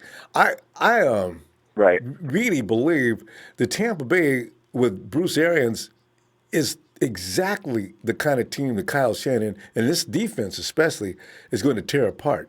So that game I'm not worried about. I'm worried about Cincinnati, though. Because the Bengals, yes. Yeah, the Bengals do have a lot of talent. Jameis Winston's going to throw at least 2 INTs. That's just what he's going to do.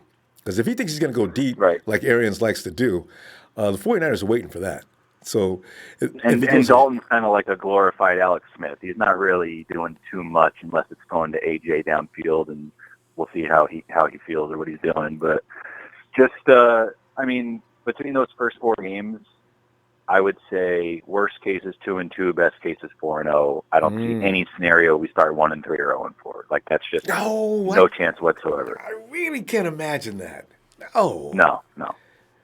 So I honestly expect to start. I expect to go into the bye week at 2-1. That's what I really believe. I honestly think we'll probably lose to either Tampa or Cincinnati. They're both on the road. You know, like East. We're better than both of them, and if we were home for both, I would say definitely win. And I think we definitely beat Pittsburgh. It's our home opener. Like, I fully expect to win that game. I just don't see the Niners losing that game. And the Steelers will be overwhelmed by all that energy the 49ers will be bringing out due to the fact that, as you say, they're at home. For the first game of the season, feel sorry for any team. I wish it could have been the Browns for that first game of the season. Why couldn't we have been Monday night with the Browns instead of the Steelers that night? We're coming out of a bye week, so you never know. That could definitely play to our advantage. We'll see. But, Russo, how many games have we won? This goes all the way back to the Harbaugh era. This goes all the way back to the Walsh era. From when I was checking back into that, a Monday night, I don't know what's wrong with the 49ers after the bye week. You know what's really funny, though? Because the 49ers play their best football on Monday night. We look good. We look good on Monday night. They play the best football on Monday night, but they suck historically after the bye week. It's strange. But have we ever had a week 4 bye? So that's the other thing. Yeah, I don't remember ever having a week. Yeah, ever. Like, I can't think of a week 4 bye ever, honestly. I didn't do any research, but just off the top of my head, it had to have been at least 15, 20 years. Maybe more. So, you're right. So, yeah. So I really don't think it's like a matter of having to win exactly 10 games. I think it's really going to be more performance based. And let's just stick to his criteria, and the Niners need to win 10 games. Shanahan and Lynch were given 6-year contracts. I know. And this is year 3. Pay them 3 or 4 years of money just to sit down and do nothing. Just because I fired money you. aside, that he's like, look, guys, I'm giving you 6 years. You guys, unless something dramatic happens, I think the only thing that I could possibly see is we move on from Jimmy if he just completely underperforms or he proves he can't stay healthy, which I don't expect. I expect him to step up, and I expect him to play the game, and I expect him to do good, and I think the Niners will win at least 10 games. I have us winning 11 games. I put a lot of thought into it. Like, literally the last 3 years, I was like, we're winning 3, 4, 5 games. Like, I'm not delusional. I'm a very realistic person, and I try to take my my heart out of it and just like evaluate the teams, like what I really think, and that's what I came down to. Good. And as I say, and even if a person doesn't feel that good about the 49ers, I always suggest go look at the other teams and you tell me honestly, does that team look so devastating that the 49ers can't deal with them? This is I've been telling people, do it. And then let's talk, Well, we'll be lucky. Why will we be lucky? Look at the, so this year, if you do look at the other teams, you can see we just went over a couple, and it gets even more comical down the way. We'll see, and after week 6 or week 7, if anybody comes out, because you get those surprise teams that came out looking like gangbusters, and you didn't see that coming. Right. There'll be those, But I could see Atlanta possibly having a bounce back, or Carolina possibly having a bounce back. I think one of them, because the NFC South, nobody has won back to back since I don't know the year. Don't quote me, but it's been, I believe, about 10 years since someone's won back to back. There's an whole article about that. I read a few months. I read Okay, yeah, you're right. So, right. So we got to pull up here though. Let's. I just maybe back tomorrow. It just depends. But see, Friday for sure. So, all right. All right, fam. Talk to you later. All right. Have a good night. You too. Thanks. Yeah. Man, you talk. It's hard to think about losing, man. When you think about losing, you lose. Player partner, Dre.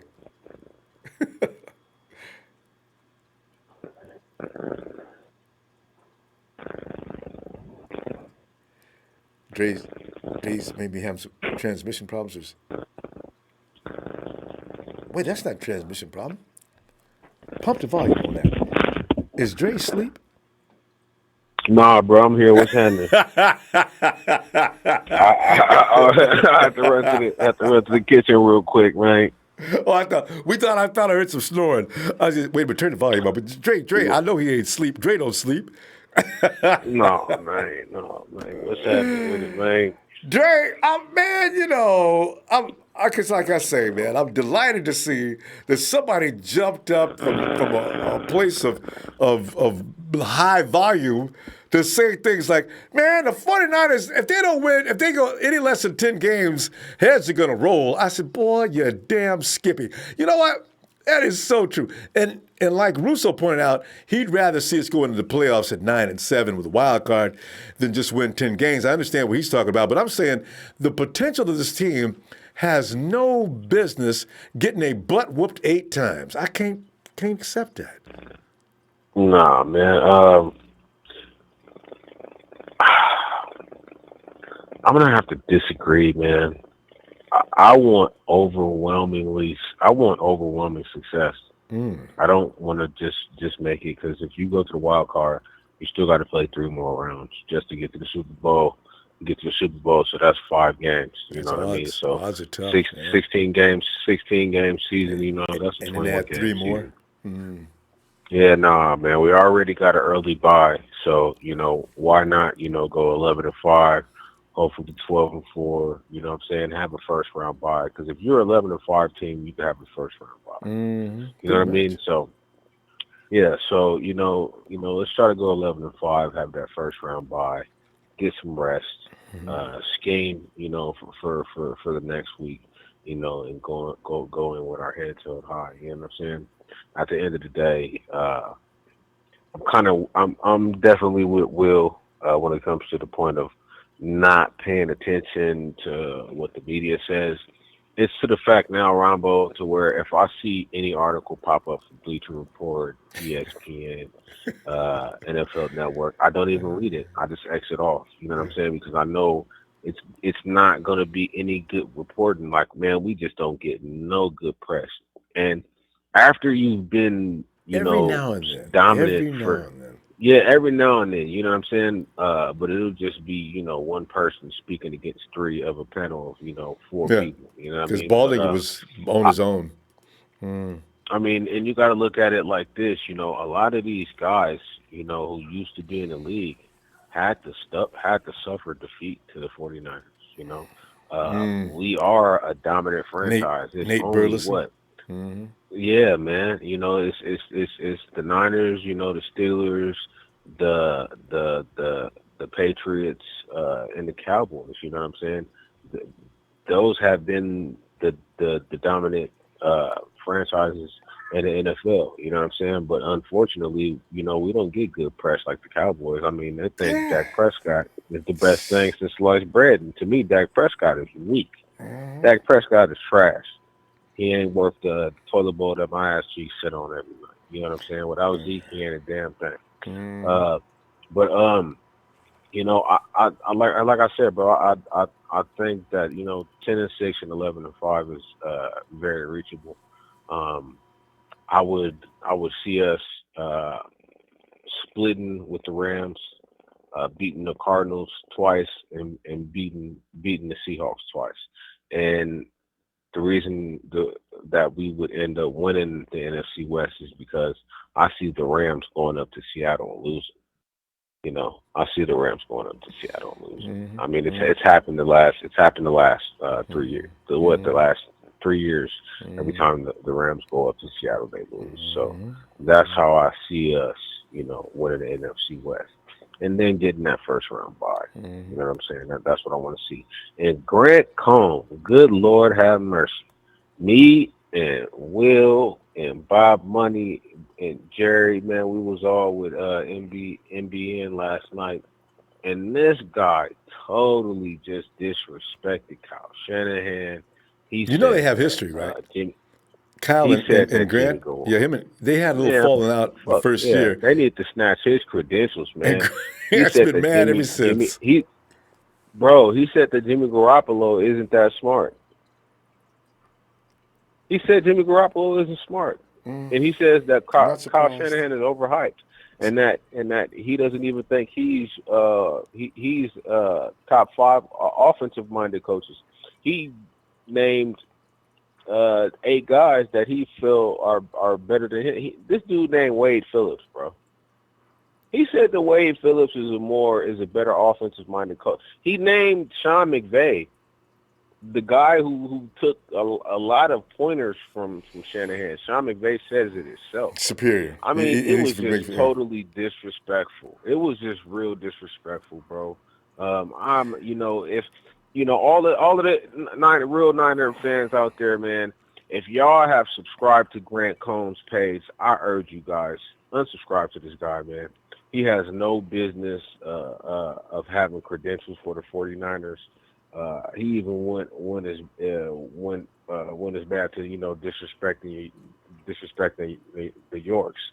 They didn't really come into such a good situation. Neither did Kyle. Neither did Jimmy. You know what I'm saying? Yeah. It takes a while to build an NFL team. This is not like the NBA where you can get two or three players and then things change right away.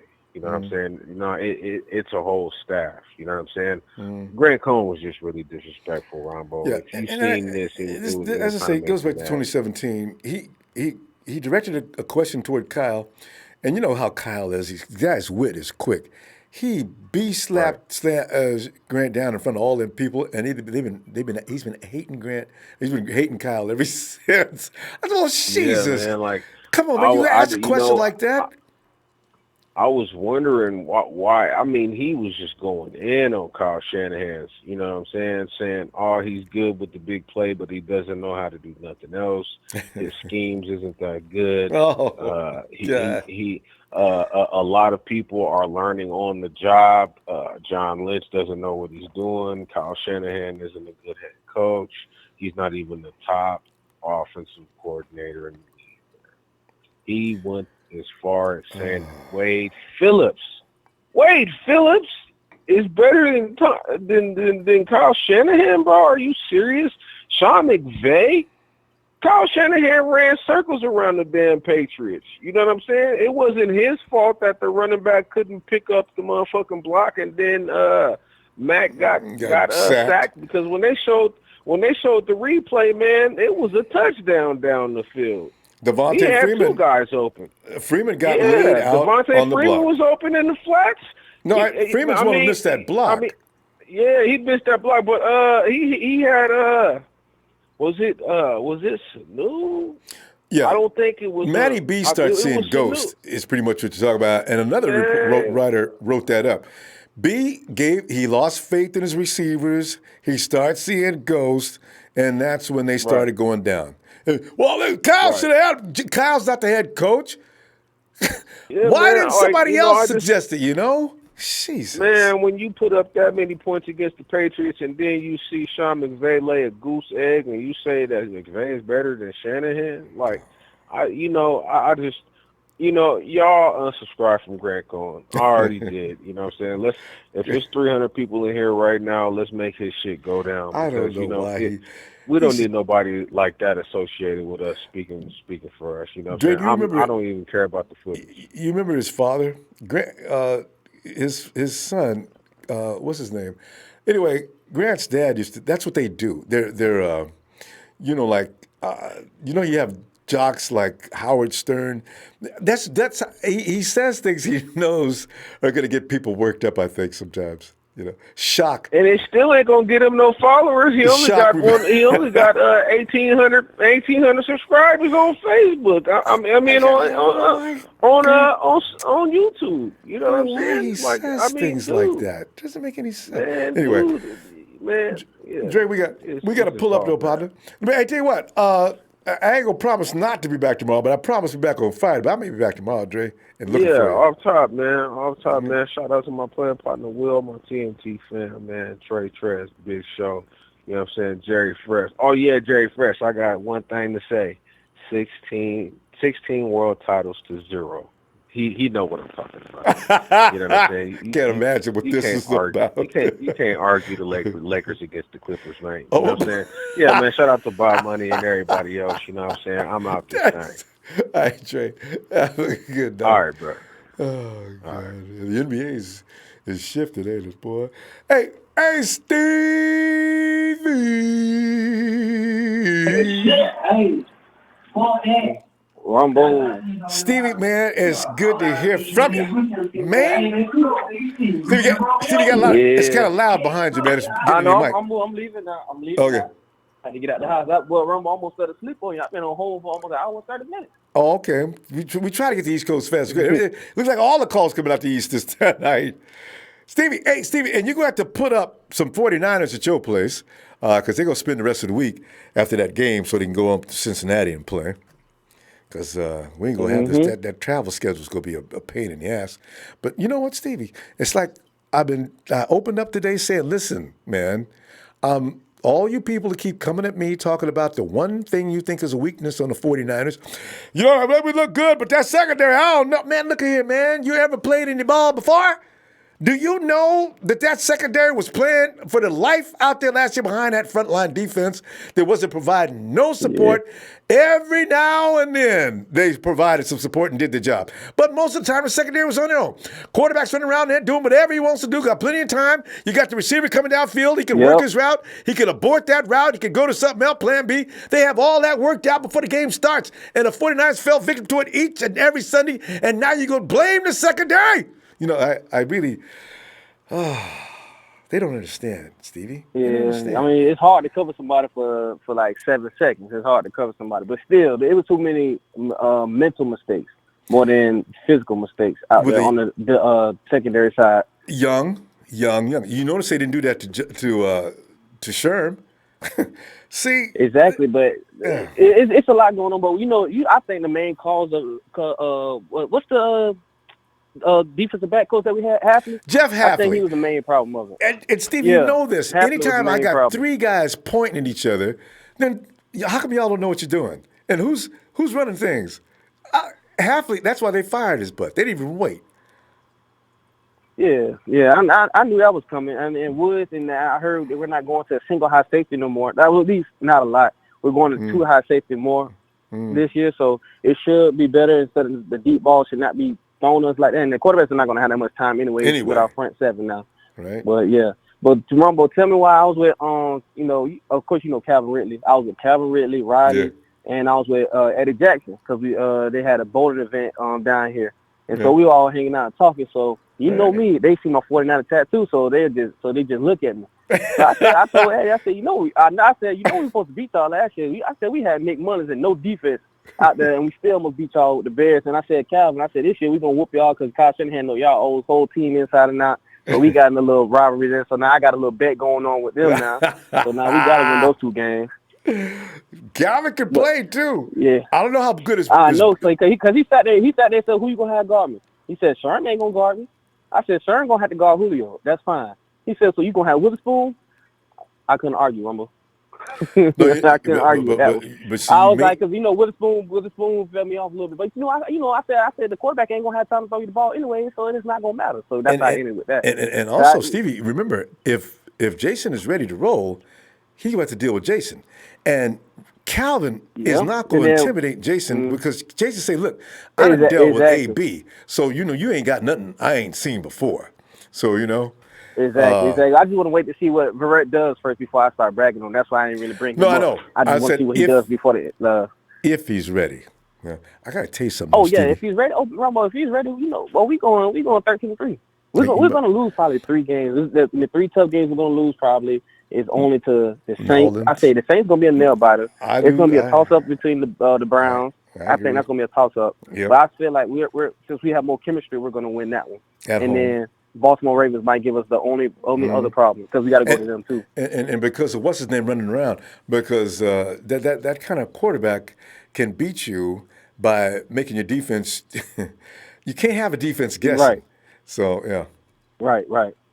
And then Rumble, one thing I noticed, we never played the Rams, like the starting caliber of the Rams with Jimmy G yet, because Jimmy G played the second string. So they can't all those wins against us. We didn't have a quarterback.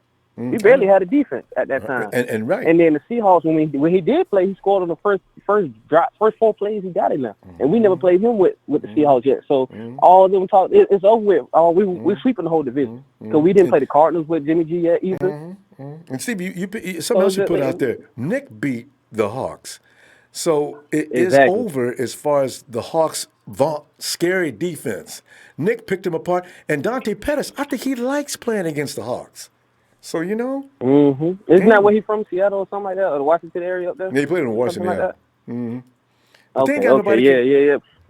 Nobody can cover him. Yeah, no, Rumble, we're gonna be good this year. Like, I understand what a lot of fans are talking about. Is like the ones who are skeptical just because we get so hyped because we're gonna do this year and this year and this year, but something always happens. So this year, people are just trying to be optimistic about it, just so we're just all cautious. But I'm just, I'm taking it week by week. That's how I'm going to do it. I'm not going to say, we're going to go over the top. I'm taking it week by week this year. And I will be at that week 1 game against Tampa Bay. I know you will, right there in your neighborhood. But, Steve, I just want to say this about that. The year before and the year before, did we have a backup quarterback? No, we had C.J. Beathard, terrible, and we had Brian Hoyer. And also, did we have any edge rush? Nope. See, we had nothing. See, this is why we had nothing. So imagine now. Yeah, I know that's why you could get hyped now. It's just.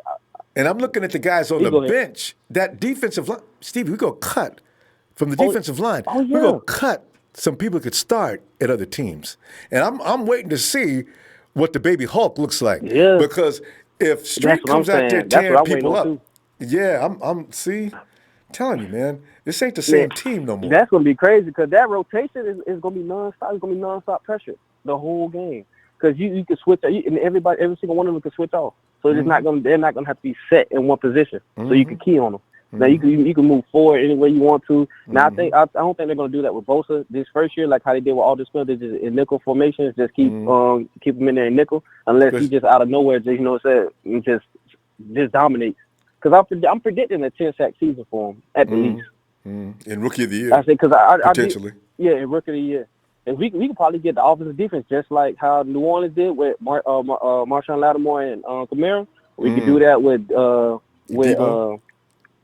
Debo and Nick. Almost Nick Bosa. Can you see it? Yeah. So the rest of the league will be mad as hell. Oh yeah. Yeah, because everybody has something to prove this year. Everybody, it's not just one person. Like everybody has something to prove. That's why I like about it this year because they know it's game time. It's no more time to be playing. It's no more time to rebuild. It's no more time to do any of that. That's why I agree with Brian Baldinger when he says it has to be a 10-win season. Yeah, it has to. I don't believe in it. We could win 8-8 last year. CJ Beathard not played those games, I went back and watched the Cardinals games. The two Cardinals No. games, that's 6 wins right there. If we had Nick Mullins in, because he throws the ball faster, he has a quicker thought process. Right. That's 2 games right there, Rumble. We were up in both games by double digits. Swept by the Cardinals, and we could have beat. It might have beat the Chargers too, Stevie. Because man, we lost that game in the last minute. Oh. And that's 7 wins. That alone is 7 wins. See. So okay. I know we're good, Rumble. I know we're good this year. I know you do because we didn't have these conversations before. Stevie, man, we gonna go, man. It's time for us to talk anyway. We got to do a one-on-one. Stevie, let me get back to you, man, and all right. Have a good night. All right, you too, Rumble. All right, fam. It's always good to talk to Stevie, man, because we touch base a lot. Tyler Gambino of the famous Gambino family. He says, hey, Robert, the Italian Mafia is a life we have chosen. The Niners should win 10 games if they stay healthy. The season is going to come down to Jimmy Olive Oil Garoppolo staying healthy and saying things at the end of the season like, they thought they could doubt us. They made a mistake. Capiche?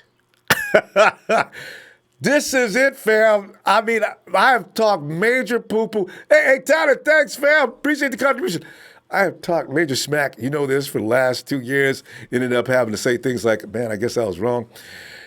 This year, I ain't worried about having to say I'm wrong. That team has got weapons on both offense and defense. I mean, that defensive line, I already see, God, the guys we got to get rid of.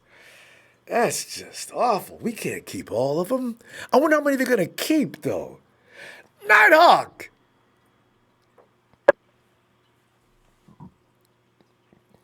Night. It's late. We're trying to get to all those East Coast calls, man, but Nighthawk may have passed out. What's up, Rambo? Now, were you pressing the mute off and on or something? What was that sound? Nighthawk! Good to see from you, fam! What's going on? I mean, we ain't talked here in a long time, man. We're sitting here talking about how Brian Baldinger of the NFL Network is absolutely right. Anybody that's running around thinking, I don't know, man, this team, we've been getting our butt beat for a long time. I don't know. We should still expect to get our butt beat some more because that's what we do. We get our butt beat. See, Nighthawk, that has got to stop. First of all, the 49ers got to make it stop. And 49er fans need to realize if you make changes on your team, you can expect changes to take place. You know what I'm saying?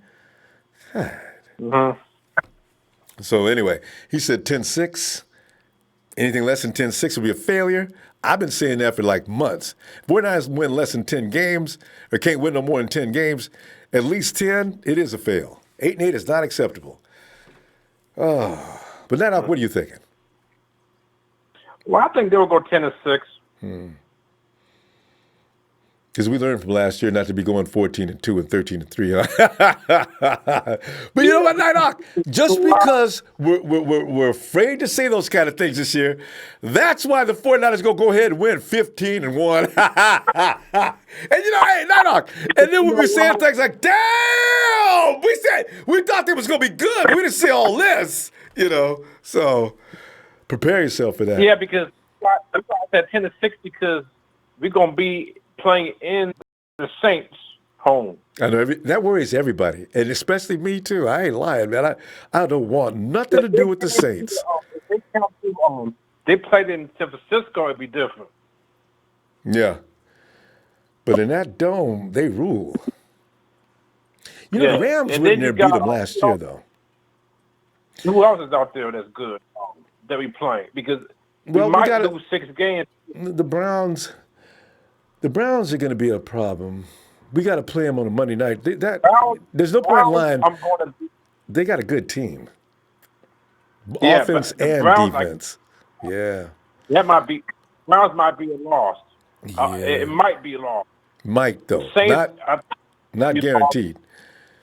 The Saints, man, that's gonna be rough. And then you got who else is playing? I know we're gonna get 10 wins, but I think who else we got? Well, potential losses, the Falcons could be tough. The Panthers could be tough. Yeah. and Baltimore could be tough. Although I see, I don't see that game could be close. I don't see the Baltimore Ravens running up no score in the 49er defense either. So that's going to be one of those games in the fourth quarter. Could be Robbie Gold time. Yeah, then we got the 40 Redskins, so we're gonna kick their asses. The Redskins, boy. I hope they start that. Nobody. Yeah, we'll see. Redskins. I'm not scared of Skins. We're gonna beat the crap out of the Skins. Yeah, I just don't. It's the division. Whooper's not playing. So. Yeah, yeah, bring up that name, Ruben. You know what? We got to. It's the travel that's going to hurt the 49ers more than the teams we're playing. If they can travel and not be overly affected by the travel and go in there and play their game, they'll be fine. Better than fine. Ain't no I think it's a long travel. It's from DC to California to DC. Yeah, that's a. Otherwise, they need to stay out in the East Coast. I hope the 49ers do, set up, they don't need to stay home all week. Stay on the East Coast. See, because that's 49ers. Hawk, all these teams need to be scared of the 49ers rush.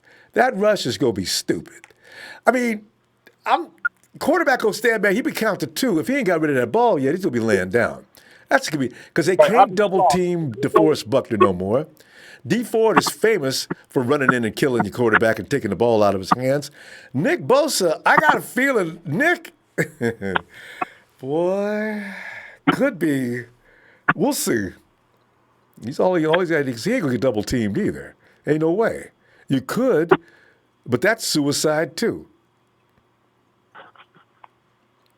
Yeah, but like I said, if I'm up to 10-6, but if they go up 12 and something, I'll be shocked. Oh yeah, but maybe don't be too surprised. If they can win 10, they probably had the capability to win 12. That means they fully know what they're doing, and they got Kyle Shanahan's offensive system down pat. Nighthawk, this is the last year of us concerned about the offense being ready to play because next year, you have a whole lot of dudes that know how to play offense in Kyle Shanahan's system. That's when the 49ers start. That window opens up. And I can open up about that high now. That window opens all the way up next year. This year, hopefully the defense can keep us in games every week in case we struggle offensively. But next year, other teams are going to be saying, well, if we can stay with this team in the first half, maybe they'll get tired of kicking our ass, and maybe we can catch up with them in the second half.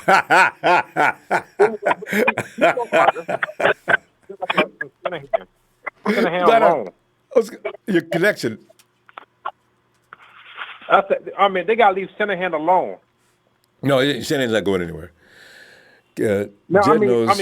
People are talking bad about him. People are talking bad about him. I mean, it's like sign day. He's not a good coach. I mean, what the?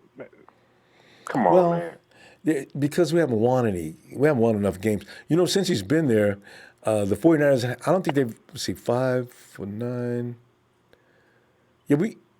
Yeah, 4 and 5, no, 6. Did we go 6? Did we win 6? Yeah, but we won 6 games since 2017.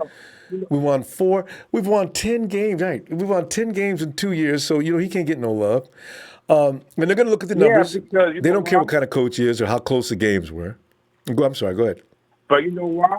Because Trent drafted the wrong people. Did you say Trent? Yeah. Bulky. I know, man.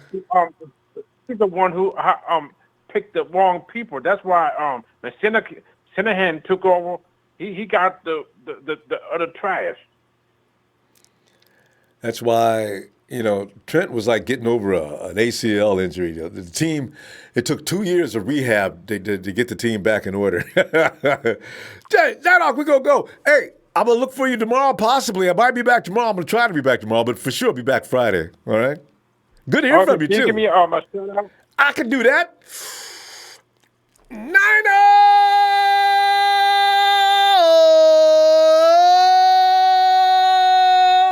the Hawk man. Good to have you back.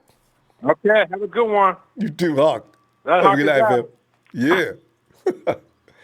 Hey, daddy, party,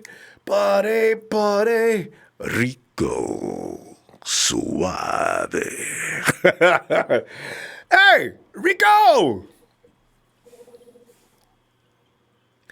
Boricua! Rico! What's up, Ronbo? Rico, man, I'm reading something I really enjoyed. Yes, I said, man, Baldinger talking about, man, 49ers, they don't win 10 games this year. Heads are going to roll. Probably not, but we do. Nah. That team's worth 10 wins. That is a really nice put together team. I say 11, but yeah, 10. 10 will get us in. Yeah, I just, even if it doesn't, I don't want the 49ers to be less than double-digit wins this year. It doesn't make any sense. You cannot have that kind of talent with Kyle Shanahan taking care of the offense to score points, and then you got that defense that Kyle had to pull the defense off our own man Jimmy. They was going to get that last game during training camp. Kyle had to stop him from killing Jimmy. Them boys are crazy. Yeah. I can't wait to see them get loose on the opponent. And they love Jimmy. What they gonna do to this dude? Oh, God. Hey, Ronbo, first and foremost, it's the haters, man. You know how that goes. They all hate on us because they don't want us to do good again. They don't, because they know we coming for that ass. See, they know. And you know how long it takes us to stop. Once we get started whooping that ass, it could go on for years. Hell yeah. Hey, did you hear Peter King? First and foremost, shout out to you, Ronbo. Thank you for everything you do, the platform you provide. Thanks. Much love to you, your family. God bless you all. Shout out to the Nighthawk fan club, TNT, everybody, all the umpires all over the world. But yeah, real quick, the Peter King, he repped for us, man. He definitely was like, no, they definitely making the playoffs this year. He's been doing that for 2 years. With, he's always talking nice about the 49ers. Yeah, but with a healthy Jimmy Garoppolo, as long as he don't slip on a banana peel, like I heard earlier. Yeah. That's my favorite. I've been laughing at that joke since I was a little kid.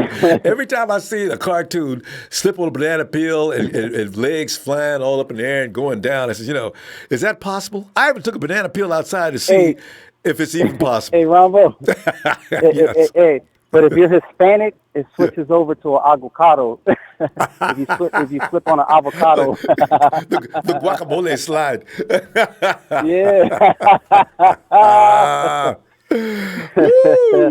But the 49ers have no business. And you're right. Jimmy G's going to run out of bounds. No more playing. I'm going to get us some extra. No, you get your butt out of bounds now. Just get out. Don't just get out. Don't try to stutter step like you Barry Sanders and try to make a juke. You're not a running back. Yes. Just run out. That's right. Done. But real quick on the Nothing But Niners joint, because when you're not on and stuff, I was like, damn, I'm fucking bored at work, whatever. So I'll be going on there. His name is Grant Cohn. Grant Cohn. Oh my God! Everybody's talking about Grant Cohn and Grant. I tell you, I keep reminding people, Grant Cohn and Kyle had a little falling out in 2017 when Kyle first came, and Grant's still pissed off. But he was just like, I don't know, man. He was just working Kyle. Like, I'm gonna be honest. Like, shout out to Big Show. We was talking. We got a Facebook Messenger live kind of chat going on and stuff like that with all the Niner Empires and the Nighthawk fan club and stuff. So I respect everybody's opinion. Like, if you was to be like, oh, I don't like this guy, or I back up J-Dub or this and that, it's okay. But he was just like picking him apart, like. It was crazy, like dissecting a frog. I'm like, dude, if you're a real Niner fan, like, you know what I'm saying? If you're a real Niner fan, you'd be like, all right, I might not like this player, but I'm hoping and praying that he comes in because I'm a true faithful, and I'm hoping and praying he comes in this year and does good. Yeah. But, like, for you to just – he's like, oh, he sucks. His release is beautiful, but he sucks. And, okay, well, what do you think about this guy? Oh, he's not good because of it. Okay, what do you think about this guy? Oh, well, I'm like, oh, my God, dude, I posted a comment. I said, bro, when you have this guy on there again and I'm ever listening, I'm about to literally never watch this show again.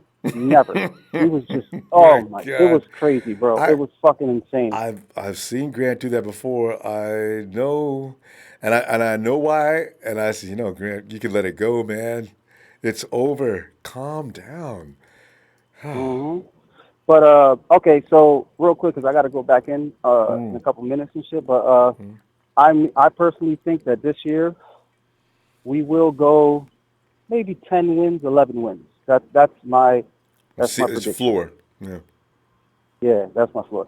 Because if you think about it, I know we don't got enough time, but regular season, okay, Buccaneers win, Bengals win, Steelers, fuck the Steelers, win. Then we're gonna go on a bye week. Week 4, guess what? That's a easy win. So now let me stop playing. That's a win for us. But anyway. Wouldn't it be funny if it was? And the 49ers just raised hell that night, running off the field, said, "Now, how you like us now, boy?" Wouldn't it be funny? That would be fucking cool if they do like a bye week and they do like a random thing. It's like L and W's just like flirting over the screen, and it's like boop, it stops, and it's like a win, like in a casino. It's like, oh, got that win. But anyway, Browns. That's kind of a hard one. It is. But make no mistake, that team is going to be tough. Hey, Ronbo, but let me tell you this. If we go 3-0 going into Levi's Stadium against whoever it is, that momentum, our energy and everything, could be very, very good for us. So I say a win on that one. Then I go to the Rams. Yeah. Then I go to the Rams. That's a toss-up, which I want to say a win, but that's a toss-up. Redskins, win. Panthers at Levi's, if we have that momentum, win. Cardinals, win. Seahawks at Levi's Stadium, win. Cardinals again at Levi's Stadium, win. Green Bay Packers, toss-up. Ravens, toss-up. We at their house, and you know how we do on the road. Not disrespecting my team, but okay, it's a toss-up. Saints, that's a hard one. I'm going to just leave that on a blank. Falcons at our house. Win. Ooh. Rams, win. Seahawks, loss. We're going to lose it. Because the last game is going to be played in the clink. That was evil. How come they put that in the last game? But this could be the year we get that monkey off our back. Because the first time the 49ers go in and beat the Hawks in Seattle, all bets are off from there. Tell you what, fam. Yeah. Hey, Rico, good to hear from you, fam, because we ain't heard from you in days. We got to go now. It's getting late. But no doubt. You got some time. I'm trying to be back tomorrow. If not, I'll be looking for you Friday. And I know you'll be getting breaks. No doubt. Take a break and get on in here, man. Yeah. We love hearing from you. But you know how I do. Yeah. Love you all. And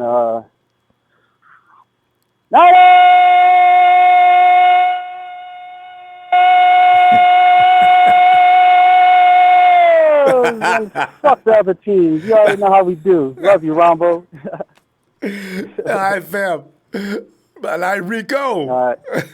God bless you all. Love y'all. Bye. Thanks, man. We love you back, too. Talk to you later. And we go ahead. Let's go ahead and break. Let me see. Oh, hey, Blaze Pyrex says, why are people sleeping on Tart? There's another thing. Yesterday, I couldn't say anything. Like, I can't say a whole lot when I'm arguing for J-Dub. Tart's a good football player. In fact, he was ranked in the top 10 year before last. So, nobody wants to give the secondary any credit. We'll see. Because I already said, that frontline defense improves, your secondary improves. Deshaun! What's up, Ronbo? Deshaun, man, I'm just sitting up here. Deshaun, why don't you go ahead and you at work? I'm just getting off work. Okay. There's some stuff going on there. All right, Deshaun, let's talk some ball, man. What do you... Brian Baldinger has said the 49ers should be ashamed of themselves if they don't win at least 10 games this year. And if they don't, heads need to roll. What are you thinking? You agree with that? Robert, I totally agree. with all the talent we have, there's no excuse that we shouldn't lose. We should win. We should not win over 10 games. So I totally agree with Baldinger on that. Baldinger or Baldy, yeah. Yes. Tell you, and because the time has come. You done assembled the talent. Now stop clowning around. You guys are better than most of the teams in the league almost. There's about 5 or 6 teams that are either good as or better than the 49ers. After that, there's a lot of teams out there that suck or are struggling. And the 49ers are looking pretty solid right now. They ain't got no business losing to everybody no more. No, no, no. Yes, Rumble, you're right. You know, like I said in the past, you got other teams like Phoenix, Tampa Bay, back in the 90s when they was a bad team, and they was only sitting on 3.6 points. But the 49ers have been losing the last 5 years. If we don't sit on 6 or 3 points, we usually put up a hard fight. So I don't understand why people still hate the 49ers, being that they're a bad team. They're still a good team regardless because they really put up a show every game they play. A lot of times, they just usually show it when they have a bad season. They usually lose late in the game. But that's okay. See that? That means growth and development. Right? You know, but I really do hate not having 2 halves. We used to have that. Remember the hardball was, we'd just beat hell out of a team in the first half. Couldn't get into the end zone in the second half to save our lives. And the defense would have to take over the game. You know, I said, be nice if we could score a touchdown or at least a field goal in the second half. God, so. Yes. See, back then when Harbaugh was a coach, we was beating everybody behind by kicking field goals. Then we get the touchdown, the 2 touchdowns late in the game. Yeah. I don't think we should be needing that anymore when we got Jimmy G. I think we should be at least get 3 touchdowns or 2 field goals and they keep teams away from them winning ball games and not allow the officials to judge the game. Yeah, I hate that. So we need to keep away from that. Yeah, don't be in them situations where the official makes one bad call and game over for you. That's right. Exactly. Because we could have beaten the Giants in the NFC Championship game and some little call that went forward when it should have been backwards, and we should have won that game right there. See, by rights, we're supposed to have 7 rings right now. Deshaun, that game you're talking about, because Tom Brady and the company wasn't ready for the 49ers that year. And also, Peyton Manning and nothing but all offense and no defense, we were supposed to win that game. The Hawks beat us out that year, and the 49ers was ready. They would have beat Peyton Manning and was that the Broncos that year? And they won that game. Damn it. No, we got to find a way to lose. So I'm looking forward to the future. 7 rings. Can you imagine? Yes, because it would have been a very good matchup, and if we beat Peyton Manning because the 49ers could tackle well. Peyton Manning is not a deep thrower, so we really shouldn't have to worry about that. All we have to worry about is keeping the containment of his receivers and being a forward to tackle well. We can still beat them. Oh, yeah, because remember the Hawks beat them that year. And the Hawks had a great defense. The 49ers had a great defense. The 49ers and the Hawks played to the last minute, and Richard Sherman killed Crabtree. and that, so if the Hawks went in there and beat them up, the 49ers go beat them up. Shoot, man. Well, if you look at the last play of the game, yes, he covered them pretty well, but Vernon Davis was wide open on the corner in the end zone. A lot of people didn't know that. That's why he was upset on the sideline, and the ball should have been thrown to Vernon Davis instead of Michael Crabtree. Crabtree was covered, double covered. Anyway, God. Oh, man. Yeah, I know it hurts. It still bothers me. That's why I keep watching the game every year to see. If only if that ball was thrown to Vernon Davis, we would have beat Seattle in that championship game. Even in spite of the cheating by the officials. Vernon Davis was open in the Super Bowl. I think Davis was open in the Super Bowl, or was it Randy? Randy was open in the Super Bowl too. We had 2 guys open in the Super Bowl, and Frank Gore should have been. Hey, you know what, Deshaun, let's not get into that because it just makes me mad all over again. Let us consider this 10-win season. And by the way, Deshaun, is it going to take 11 games to get into the Super Bowl this year? I mean, into the playoffs? Because, see, to win the division, at some point, it's going to become clear between the Rams. I don't think the Hawks will be in it this year. It's going to become clear between the Rams and the 49ers as to who is the balance of power is about to shift in the NFC West. I got a feeling this is the year. So every team has talent, so it could take that, or you just never know. But every team has talent, even Arizona. Yeah, no, they got Kyler Murray, and they got Kyler Murray. It's going to take them a year to get that program up on its feet, though, because they had to go through a whole lot. The receivers, they need to get some offensive linemen, or they're going to get that boy hurt, because they damn near got what's his name killed last year. The one they sent to what's his name? Let me tell you, they sent him to Miami. I can care less about what they're gonna do. Yeah, but I don't want to care less what they're gonna do. Yeah, but I'm more concerned about the future Cardinals than I am either the Rams or the Hawks, because the Hawks are on rebuild mode starting next year. I got because that's just losing too many people, too many. And Russell, with all the money he's getting paid, they can't buy nobody else, so they got to build completely through the draft. What does that tell you? Come on, man. I'm ready to see this happen. No, I'm ready too. I'm not worrying about Seattle no more. We already beat them. We got the monkey off our back. So and it'll be we over there. Got to worry about the Rams and the Arizona. And the Rams got 5 more minutes. Deshaun, hey, let me see it. They do. Maybe back tomorrow, man, but look for you Friday for sure. Deshaun? Yeah, hey. Yes, I'm Deshaun, serious. yeah, Deshaun, I'm going to see you Friday, fam. Maybe tomorrow. Okay, Ronbo. All right. Will Have do. a good night. All right, you too. Yeah. You know what? I got to take a quickie. Hey, let me bring Rod in.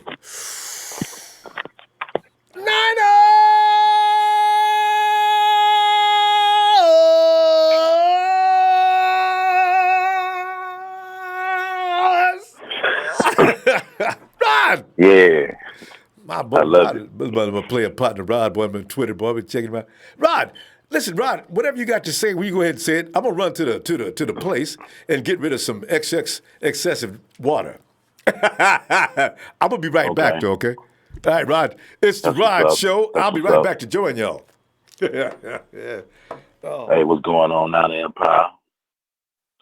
I just want to say, I do think it's going to be a good, productive season for us this year. I think Jimmy G ready. I think the rehab process, hopefully everything's healed properly. And him going into, I guess, 2 years now into this system, I think that hopefully the experience that he had playing behind Tom Brady and even transferring over to the 49ers, hopefully the collaboration of both teachings between both Belichick and Shanahan will rub off on the football field for us this year. I tell you what, the running game is going to be definitely something that I'm going to be looking forward to watching this season. I know everybody's really, really looking forward to finding out if Tevin Coleman can be that go-to guy or if Matt Breida will come back and pick up where he left off. Me personally, I'm pulling for all 3 guys, even Jared McKinnon.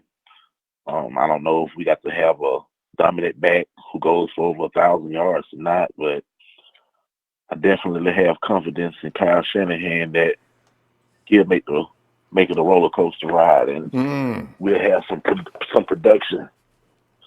Great. So, well, Rod, come sit down. Some people sit here and we'll listen to Rod for a while. Rod! Yeah, man.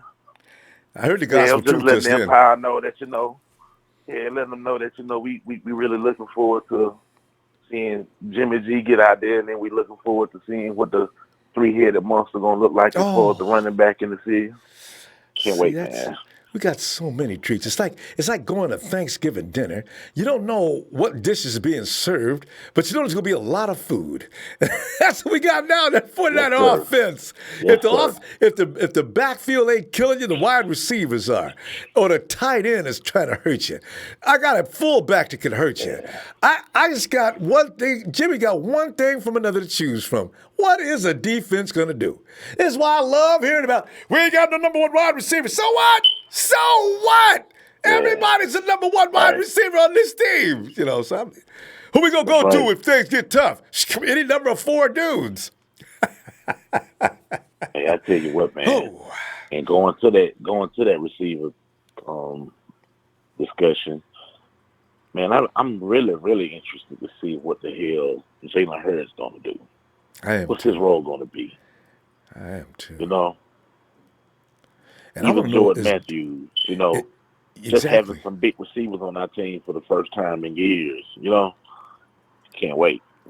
And where's Kyle? Where they go cut the fat, Rod? You know, because we got too many good players in about 2 or 3 different groups, right? Maybe 3 or 4 groups. Between the defensive line, the backfield, the wide receiver group, you know, because Hurd and Debo done made the team. They are on the team, period. That's 2 spots right there. Dante Pettis is on the team. That's a 3rd. You know, if you can keep 7 guys, it would behoove the 49ers. I do not. I love me some Kenny Moore, but I do not want to see Jordan Matthews off of this team. You know what I'm saying? So I don't either. Special teams. I mean, I don't either. I agree. I mean, I don't understand. Man, we can't keep all these people, right? God, I know. why? I know, but I tell you what, man. And I mean, I know this doesn't make it any less complicated, but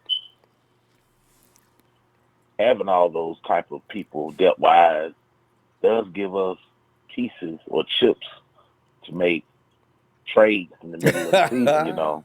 Yeah. You know, we all talk about we want another safety. Some of you guys say y'all want Trey Boston. I mean, who knows, man? Who knows what we'll do? I mean, we might even let some of these guys go and get picks for drafts in the future instead of just, you know, saying a player for a player, you know. I mean, who knows what these guys got up their sleeves? I just know it's never a boring conversation when it talks about John Lynch and Kyle Shanahan as far as what they're going to do. And they don't let nobody know. Yeah. You have no idea what they're thinking of doing until all of a sudden you'll read about it, you know? Trying to tell that Kawhi Leonard shit, man. I didn't even know.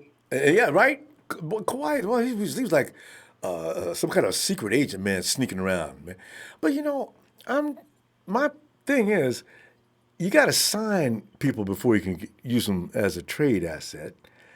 Otherwise, teams will sit back and say, I ain't giving you nothing. You going to cut him? Go ahead, you going to cut him. You know, go ahead. So it becomes a very difficult situation. It's like that year we had Carlos Hyde. I says, you know, do you want to, maybe if you ain't going to let Carlos play, then trade him and see if you can get for him. So, you know, these things are very complicated. I know, man. I know. And I mean, again, I heard some of the conversations before I called in and, you know, the guys were talking about, you know, the possibilities of us going like 14-2, 15-1. I mean, first thing is we got to forget. One thing we got to remember is we got to forget about prior season. You know, one thing the Empire, including myself, has been guilty of is, you know, like we go back to the 5-game winning streak Jimmy Garoppolo had. And we wanted to continue to ride that wave and just, you know, probably jump the gun a little too soon. And I mean, don't get me wrong, there's nothing wrong with being confident. I got all the confidence in the world on my team, but let's just sit back and let it unfold. I mean, there's one thing we got to keep in mind. We come from a background of championships. So let's act like we been there, done that. Actually won championships. Yeah, you know what I'm saying? We don't want to act like we brand new to this. You know, we're not the Cleveland Browns. Yeah, So, that's good. Or the Oakland Raiders. No, Rod. It comes from a conditioning. We all of a sudden we became the Cleveland Browns, and we became the Oakland Raiders. We became the Rams. Yeah. We didn't know how to act because the legacy stopped following us, and all of a sudden we're grateful to be back in a position to take things over. So you're right. At some point, I'm pretty sure. Well, let's just hope that midway through the season we'll calm down. The front office. Let's hope that the front office and the owner of the team has really learned a lesson, because one thing I can honestly say, I can remember this like it was yesterday, but when we had that first good season under Jim Harbaugh, I remember specifically Jed York giving Trent Baalke all the praise in the world when Scott McLaughton had made a lot of those picks himself. Mm-hmm. I mean, and then you McLaurin saw made the most of them cockiness. picks, the ones that were winning. Yeah. Yeah. And you could see the cockiness in Trent Baalke when he used to have interviews and things, giving those cocky answers. I mean, look, when you got championships behind you, like a Bill Belichick, you can afford to be cocky, I guess. But I mean, dude hadn't even won a ring yet. So, you sound just as crazy as that guy that's running the Giants who picked the quarterback from Duke in the first round. That's going to bite him in the ass so hard. I can't wait to see some of the comedy that went on in this offseason, how it develops a little later on. But Rod. Right. Well, it gets too late. We better go. Rod, I'm going to tell you what, Rod, and I appreciate you getting in here, man, because we don't get enough of you, man. Rod. Yeah, once, man. It's always good to be on the Ronbo show. Hey. Absolutely. Appreciate you, family. I hadn't had a chance to get in touch with my boys. Mm-hmm. Big show shout out to you, man. As far as the TNT Connect, man, I love them boys, man. I definitely endorse them. They get my approval. Shout out to the Empire, too, baby. You must have heard Trey the other day, then. People was working Trey like a pick handle, and Trey just sat back, didn't say nothing for a few days, and he came in and let it all hang out the other day. That was hilarious. But, yeah. Hey, I love it, man. I love it. Trey remind me, Pink in the brain. Yeah. You know how the brain always got some genius. Yeah. That's your boy Trey. You never know which way he gonna come, but when he come, he always comes. He gonna come in solid. Yes, sir. All right, Rod. Well, tell them who we are before we go, dog. Yeah. Niners!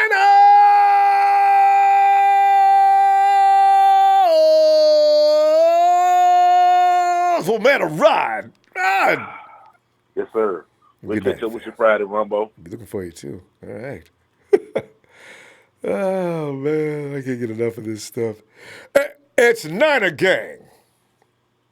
What's up, Ronbo? You're becoming very consistent, man. You got to be a regular basis now. There's Niner Gang on the phone. Hey, what's up is this, man. I'm telling you right now, man. I'm liking. I need to hear or see that a couple more times because a lot of teams said Vegas has got the 49ers. I don't know what the spread is now, but I think it's either 6 or 7 wins, right? So automatically that pisses me off. And then you hear about other writers ranking the 49ers as being blah, blah, blah, blah. Don't expect, And then Baldinger comes out and says, that team wins less than 10 games. Heads need to roll. See? Baldinger is a guy, you ever see him break down plays and things like that? This guy knows football and what it takes to win. He's looking at the 49ers roster, and he was saying, they got enough assassins on that team defensively, which is the only place that you probably see where they'd have issue because Kyle Shanahan's going to run an offense no matter what he's got on it. And now, Niner Gang, he's got an offense. It's just stupid. So the defense, I do like our defense. So we got something to look forward to. But Niner Gang, yeah, man. What are you thinking? Well, first of all, Rambo, I think the reason why people have us getting 7, 8 wins is because, last year they're going off of last year, and they don't want to get burnt. So, it's safer to say losing. It's like because, they don't want to overhype someone and some freak accident happens and they look like a homer or something. So I think that's my philosophy on it. These aren't even 49er fans, so they can't be considered a homer. only a fanboy or you know a supporter could be called a homer, Yeah. right? So if I work for the That's NFL true, that's Network or NBC or anything like this and ESPN, and I'm constantly taking shots at the 49ers, I look more like a hater. Nate Burleson, wouldn't you love to walk into a movie theater and there he is sitting in front of you? Oh man, I'd be throwing popcorn at him. And I don't want to do anything to go to jail, but hey Nate, is that you? Yeah, hey, what's happening, baby? Man, don't what's happening, baby, me? I'm a 49er fan, man. And you know what? And here comes the usher. Hey, you guys want to keep it down? No, man, it's Nate Burleson, man. That's something I want to say to him. And then I got to get thrown out of the movie theater, right? I got these scenarios all picked out. Yeah. But anyway, yeah. No, I definitely get that. You know, I keep looking at the schedule. I look at it about, once every 2 days, if I'm being honest. But is it freaking you out? Yeah. Hey, from last 2 years I've been calling. All I want to talk about is predictions. So, I keep looking at it, and it's like, okay, so there's 4 games that actually legitimately worry me, which is the Browns and the Rams on the road, and then the Ravens and the Saints on the road. But other than that, I think we're good. Another game that worries me is the Packers, of course, because Aaron Rodgers. But I mean, we're at home, so we'll see how that works out. Yeah. And also, one more game that I think could legitimately go sideways. That could be the Falcons game, just because the Falcons they almost I'm not gonna say we probably were the most injured team last year in the NFL, but they got hurt a lot last year too. True. The Falcons had a ton of injuries, and they have Matt Ryan, and Matt Ryan played at an MVP level last year, but was kind of overlooked. So that game worries me. So I think our floor is 9 wins, but I think realistically with 10 or 11 wins is good enough for us, and I think we can make the play. We're gonna make the playoffs at 10-6. I mean, 9-7. The NFC is really good, so I think we need to win. Remember one thing, Niner to gang. Remember who? Guess who knows? Guess who knows Matt Ryan probably better than any coach in the NFL? Kyle Shanahan. So but it's Matt Ryan still, so let's see. It's still, but Kyle knows just how to attack Matt Ryan. And if anything, Kyle's really thinking, that idiot's the reason why we lost the Super Bowl. So I know exactly what to do. And let me talk to Robert Saleh right now. Yeah, Ryan is, man. And remember one thing. Here's what most of us are not keeping in mind. Niner gang, there's going to be a lot of stress on quarterbacks each and every Sunday.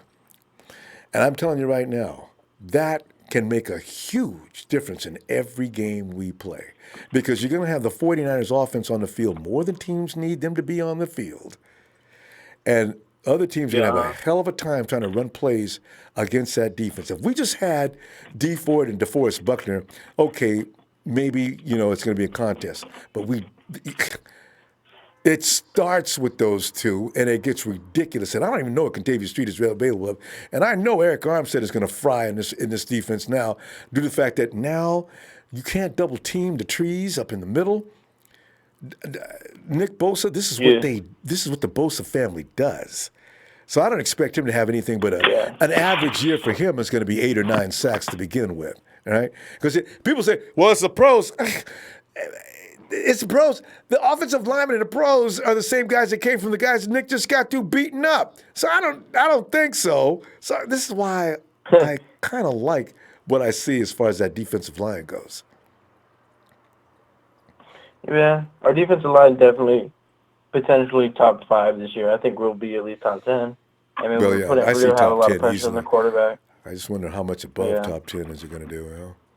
Probably, I would say a safe range is if not top 5, probably 6 or 7. I mean, we got 4 really good linemen. I mean, the weakest one is Solomon Thomas, and Solomon Thomas is a beast. Maybe not. He could be ready this year. Hey, do we play the Colts Colts in the right this year? position? No. Good. I'm trying to think of some really good offensive line teams.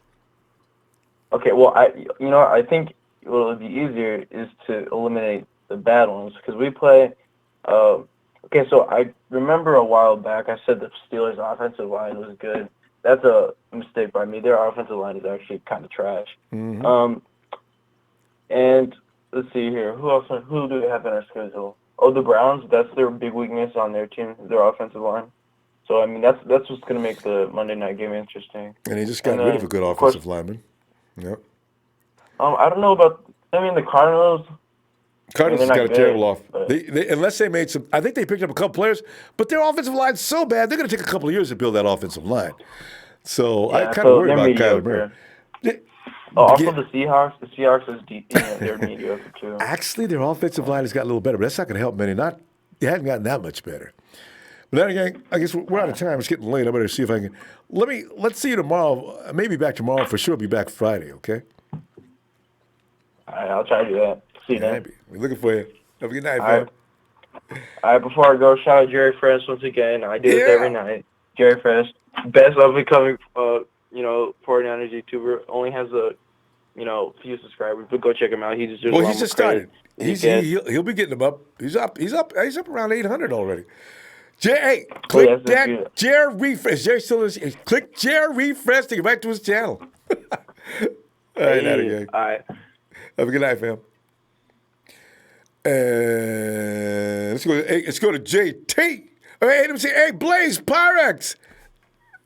We just did that one. That's right. Thanks, fam, for the contribution. JT. What's up? What's up, baby boy? JT, man, sitting up here contemplating after trying to remain a little conservative on my estimations. And then Brian Baldinger comes in and gives me license to go ahead and get stupid. I said, come on, man. If the 49ers don't win 10 games, that's the floor for me. That team needs to win more than 10 games. So, or at least 10, right? So I'm all pumped up now, Jack. I'm just feeling good. I knew I was right. But JT, how you feeling about that, man? Brian Baldinger, I like the way he breaks down football games, Did he do a great job on that? I'm tripping out on that. Yeah. He does a great job on that. I have to give it to Brian Baldinger. When it comes to breaking down a football game, I'll give it to him. He reminds you of Madden. When it comes to, same kind of style. When it comes to trying to say that we better win 10 games or else heads are going to roll. Yeah, he went too far with on, that, man. but still. He's right about they should have no business losing more than 10 games, or losing less than 6. If we were to go 8-8, then that's a fucking upgrade right there already as it is. Oh, but for every fucking analyst already trying to dog us out, trying to say we're gonna fucking go 4 fucking wins or 5 fucking wins this year, you're full of shit. But like I was telling you weeks ago, 10 wins is a given any damn way, Ronbo. We're gonna win 10 games, but I say we're gonna win. We're going to win 14 games to 13 games guaranteed. Oh, I love it. That's a fact. Brian Baldinger could take that shit to the bank if he's listening. Brian Baldy just said, 49ers, I don't want to hear that. Even he says, give me that. Well, we'll try to win 8. Don't be trying to win 8-8. And anything else is, 10 is your bottom line. That's your floor. Anything less than 10, Ronbo, and they need to start excusing people. But there's something that I watched yesterday on Nothing But Niners. Grant Cohn. Yesterday's segment. Grant Cohn. That shit pissed me off more than anything, and I got something for his ass too.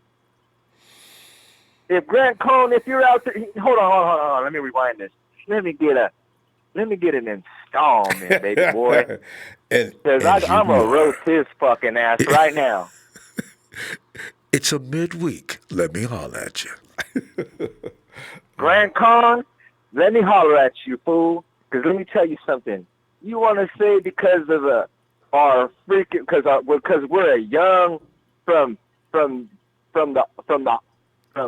inside and out, from the front office to the head coach to the players. Come on, man. That doesn't mean nothing. I mean, sure, maybe a little bit, but look at what Kyle Shanahan has done in his first 2 years, man, and look what he came in here with. He flipped the freaking roster, and we probably got maybe like probably a handful, a little less than a handful of players from the Trent Baalke Baldies regime. Yeah. We only got the best ones, though. Yeah. Yeah. Yeah. And for those who will say that Jimmy Ward ain't gonna be nothing, watch what he's gonna do with a better supporting cast around him. Yeah, he's gonna get I think he's gonna get at least one. I'll say that. Yeah, he's gonna get at least one. But I'm hoping for two for Jimmy Ward. You got INTs for Grant Con. Yeah, INTs because of our supporting cast. Richard Sherman's going to go off. Jason Verrett's really going to go off. But I think Tavarius Moore or Jimmy Ward, whoever's back there in the back, they're going to go off too. And I really believe it. So I don't want to hear Grant Con trying to say that because we're a young team from the inside, from the front office to the head coach. I'm not buying that shit. He can go sit on a thumb on that one. Yeah, and as I keep saying, him and Grant and Kyle had a falling out in 2017. Not a real falling out, but I think Grant felt disrespected. He asked Kyle about something, and Kyle sort of flipped him off on it. I didn't flip him off. That he sort of like gave him a really quick answer or something like that, but it didn't satisfy him. And Grant's been a little upset about that ever since, it seems, because he says and things. That guy even had the nerve. That guy even had the nerve to say he didn't hate the 49ers. And he's over here. He's always dogging the 49ers out, and he's got the nerve to say that he's an actual 49er fan.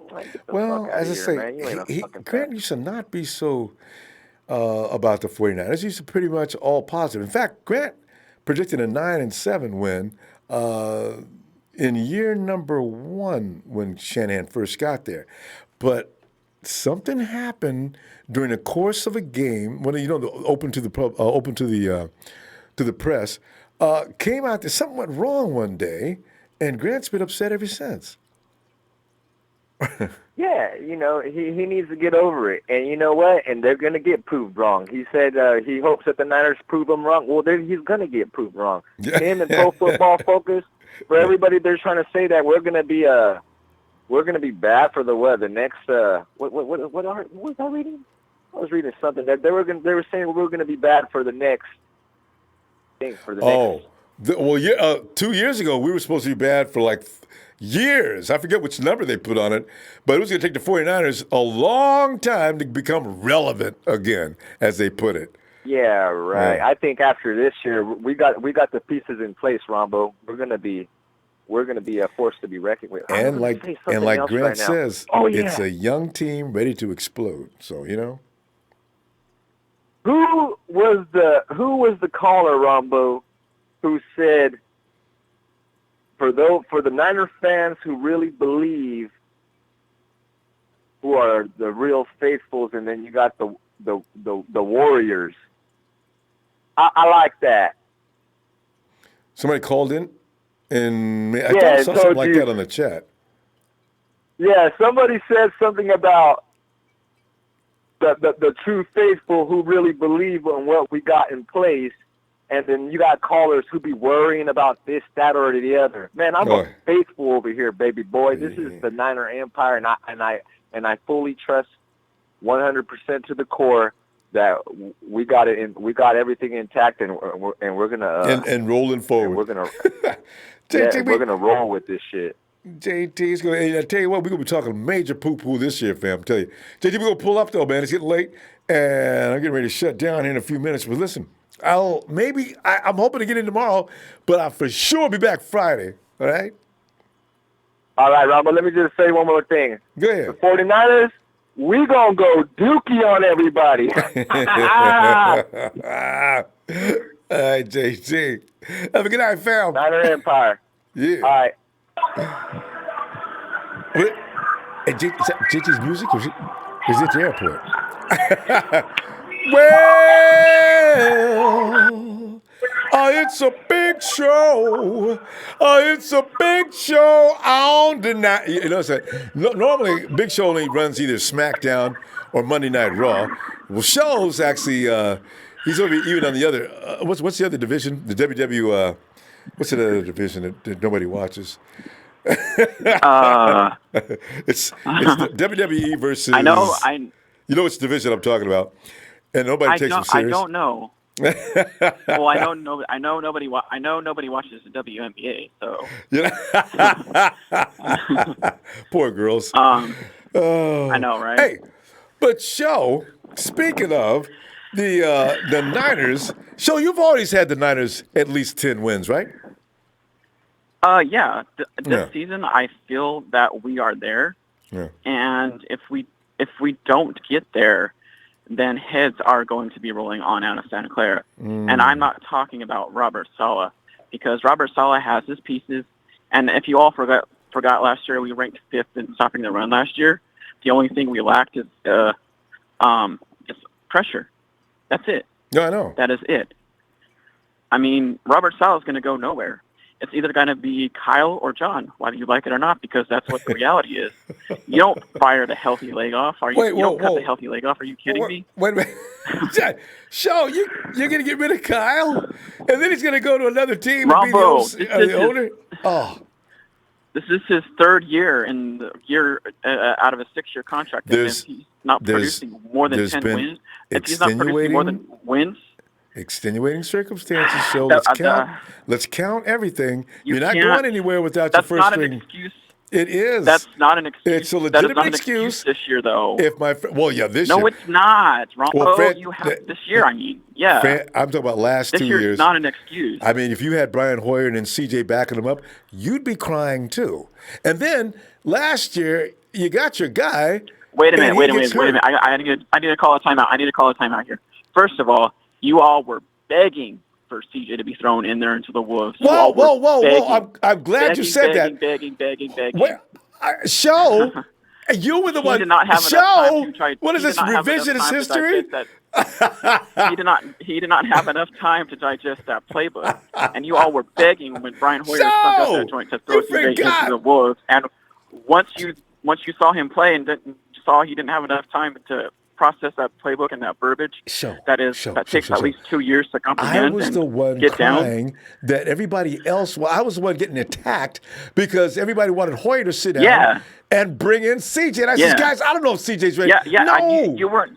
I take that back. You were the only one who was not wanting CJ to be thrown in there. Remember Victor Bluefire? But where's Victor Bluefire? Because I didn't want to see Hoyer sit down, not just when he did. I said, guys, I don't know about CJ. And Victor, Ronbo's a big Hoyer fan. Then he started saying, I'm the black Brian Hoyer. What? I'm going to present to you, Ronbo. I'm going to present to you two scenarios that if we don't win 10 games, that are going to most likely happen. If Jimmy Garoppolo doesn't show that he's processed that playbook this season and we don't produce 10 wins, then the one that's going to be out of here is John Lynch. And Kyle is going to, if John Lynch and Kyle can't agree that they want to bring in Kurt. I know not a lot of people like to hear this, but it's the reality of the situation that's probably most likely going to happen. If John Lynch does end up getting fired and we don't win 10 games, that Kirk Cousins is going to be a quarterback. You do know going into 2020. What kind of process it would take to get Kirk Cousins in San Francisco. You realize how that's almost impossible. Well, if he doesn't pan out in Minnesota this year, then it's all likely going to be a possibility. They will be looking to ship him out of there and go through the draft and draft a quarterback. So and so Hoyer's on his way to San Francisco at that point. But if you get rid of Kyle Shanahan, his favorite coach isn't in San Francisco. So then what? Then you bring in somebody who fits Jimmy Garoppolo perfectly, and that's. I know this is going to be crazy again to sound like it's crazy, but you have to look at Josh McDaniels because him and Jimmy Garoppolo fit perfectly with each other from New England. You know. Well, no, I know. And he has improved. He has improved a lot from becoming a head coach, believe it or not, when he was over in Denver. Yeah. But Josh McDaniel, he would sign an agreement at some point, and he'd say, well, sure, yeah, I'll come over. 5 minutes before it's too late, Josh McDaniel, I'm going to stay. My family likes the New England area, and I'm not going to be able to pull. I'm sorry. I don't see that happening with San Francisco. He didn't want to be in the AF. He didn't want to. Who was that? It was Indianapolis, I think it was. I don't think Indianapolis was a good team, and he didn't want to be a part of that. Yeah. so he didn't want to be any part of that. So I think he has a great relationship with Jimmy Garoppolo, and I would not see that happening if that were to happen. So I mean, so Kyle's not going anywhere. These are just if he doesn't produce 10 wins, then he's gone, Ronbo. Yeah, I don't think so. Well, this is a subject of the because show here's the tonight. thing: So you're gonna fire him and pay him. You got to finish that we have contract. the talent, Ronbo, we have the talent now. There's no excuse this year not to win 10 games. And there's the bottom line. There's no point I'm talking even about this year. I'm not having this discussion. I'm not talking about the last 2 years. He's I'm going to not be talking fine. about the last 2 years. I am talking about this. I know. I think he is too. I almost can guarantee it. So this is a moot conversation. I think we are going to be at least 10 wins, and then everything will be fine. Yeah. And we won't have to worry about any of what just happened. What I just said. We're just talking about if something went wrong. But I doubt very seriously with the Kyle Shanahan, with all that firepower and weaponry. It would be. And Jimmy G. It would be extremely embarrassing. It would be extremely embarrassing if we didn't win 10 games this year. I agree. Extremely embarrassing. And there are going to be heads. There are going to be people calling for their heads. You know it already. I know. Well, the fans like yourself will decide it's time to get rid of these guys. And it is 3 years. So, but they realize what they've got to get done this year. And I think they're capable of doing it this year because they got maturity. Some of those kids have been with them for a while and are going to know what their job is. This is why we can't expect a lot from Debo this year, and Jalen and some of the guys were all got a mouth watering about because they're going to play lesser roles. Huh? I think Debo is going to be our first 1,000-yard receiver this year. So that's my bold prediction. Well, I'd like to see that. I think I need to see him get acclimated into the NFL. I could see him getting 700 or 800 yards this year. But, Dante, and I see Dante. Yeah, Dante. I need to see. I hope he's added more weight. That's all I care about is him adding more weight. Dante Pettis. If he did that, then I think he's going to go off too this year. Yeah, he's not going to. At least 600 to 700 yards for Dante. I think Dante's watching his figure. Actually, I take that back. I said I would take. I think 700 to 800 yards for Dante, and then 1,000 for Debo. Remember, you've got a talented backfield that's going to take a lot away from that wide receiver group. That are also receivers too. So they can also catch the ball. Yeah. So and don't be calling on here. Oh, Big Show doesn't know what the F he's talking about because this is this is actually what could possibly happen. Believe it or not. I mean, that's just the reality of the situation. If we don't win 10 games. You do hear these people saying this about you. All the time. I know how Grant Cohn feels. I mean, I feel for the guy. If you actually go and listen to him, he's actually really good at breaking down plays. No, he is. Grant, but there's something personal going on between him and Kyle. I remember that from a couple of years ago. I don't know. Yeah, he gets away from being objective sometimes when he talks about Kyle. I think he thinks Kyle is absolute And people crap. forget he is a journalist and he can't go in there with a biased opinion. Are you kidding me? That's not how you get hired on as a journalist. You can't go in there being biased. So you know what I mean? You have to be objective and you have to criticize somewhat. You can't if you can't handle constructive criticism, then football isn't for you. In the game. So we got to stop because, as I say, it's getting late. We're trying to get through. All right. We're going to have to stop here in a minute. All right, y'all have a good night. All right, Joe. Shout out to everyone. Shout out to all my brothers. All right, good night. Thanks, Joe. Good night. Yes, and bring in Bethel.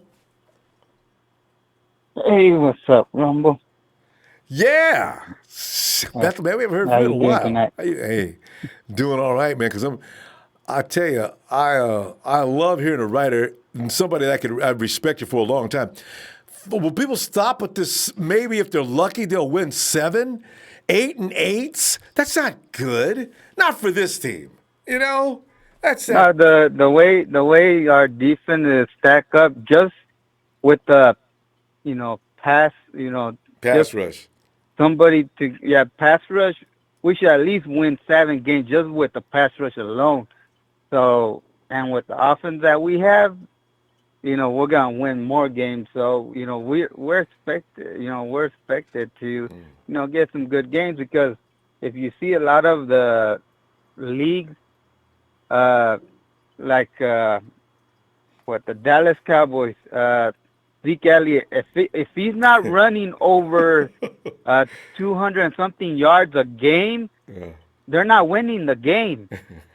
And with the Rams with Gurley, if he's not doing up a lot of yards, they don't win a lot of You the read the games that same they thing I did.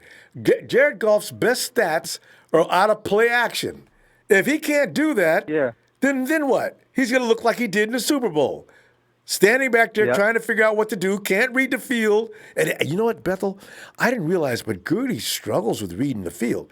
There was a touchdown there standing there waiting for him for 15 minutes, and he didn't see him until the Twins, one of them broke over and broke up that play. The idiots could have won that Super Bowl on that play. Gurley's got issues. Yeah, you put pressure on him, stop the run, and he's dead meat. Love it. Yeah, so that's why Kyle has a lot of running backs. So they won't. If something happens with one of our running backs, we still have other running backs to make some plays, make some touchdowns, and do something because like the other like what Seattle. Because of Russell Wilson, they started running the ball a lot, and then they're going to do it this year too. They already told everybody that's what they're going to do. They're a run-heavy team, and they think they're going to win out of play action. Yeah, and that's what makes a lot of stuff happens in the field with the offense because you have to be careful with the running, and you got to be careful with the passing. So, it's going to be kind of hard to do those plays where you're going to have, they're going to do this, we could stop them or something. They're not going to know what to do, because, we have all these weapons for running back. We have these receivers, and, they can, double, on the defense, they can double team, a lot of our, defense guys. And on offense, they can double team a lot of our offense guys. So they're going to be having trouble with a lot of our players. Yep. And that's why we're going to have a, good year because of that. I mean, just Goodwin, Pettis, and Kittle and Taylor, who've been with Kyle for a couple of years already. That right there, even if you don't bring in any of the young guys, even if you don't bring in the rookies, that right there is going to be a huge problem for every defense we see this year. Every one of them. Oh. Yeah, so that's and then plus, I know, the good thing we signed Robbie Gould and everything. I think the reason, because of his age and, he wants to have that little protective thing for his family, I think that's why he kind of did it. Because a lot of players that are his age, they want that safety net and they want something that guarantees that, they have their, them set for the long run, not for the short run. And I think that's why probably he was heading that way, maybe. And maybe the 49ers didn't want to. But he's still, Parag still fixed it, though. There's going to be a 4-year possibility, but 2 years is already set. It's pretty funny. Yeah, so Robbie will last. He stays in shape. He'll be all right. So basically we tagged them 2 times for 5, and if everything goes good, then they could extend that little bit further for 4 years. It depends on they want to keep them or not. And give them $19 million for 4 years. Yeah. I got no problem with that. Robbie's he's clutch.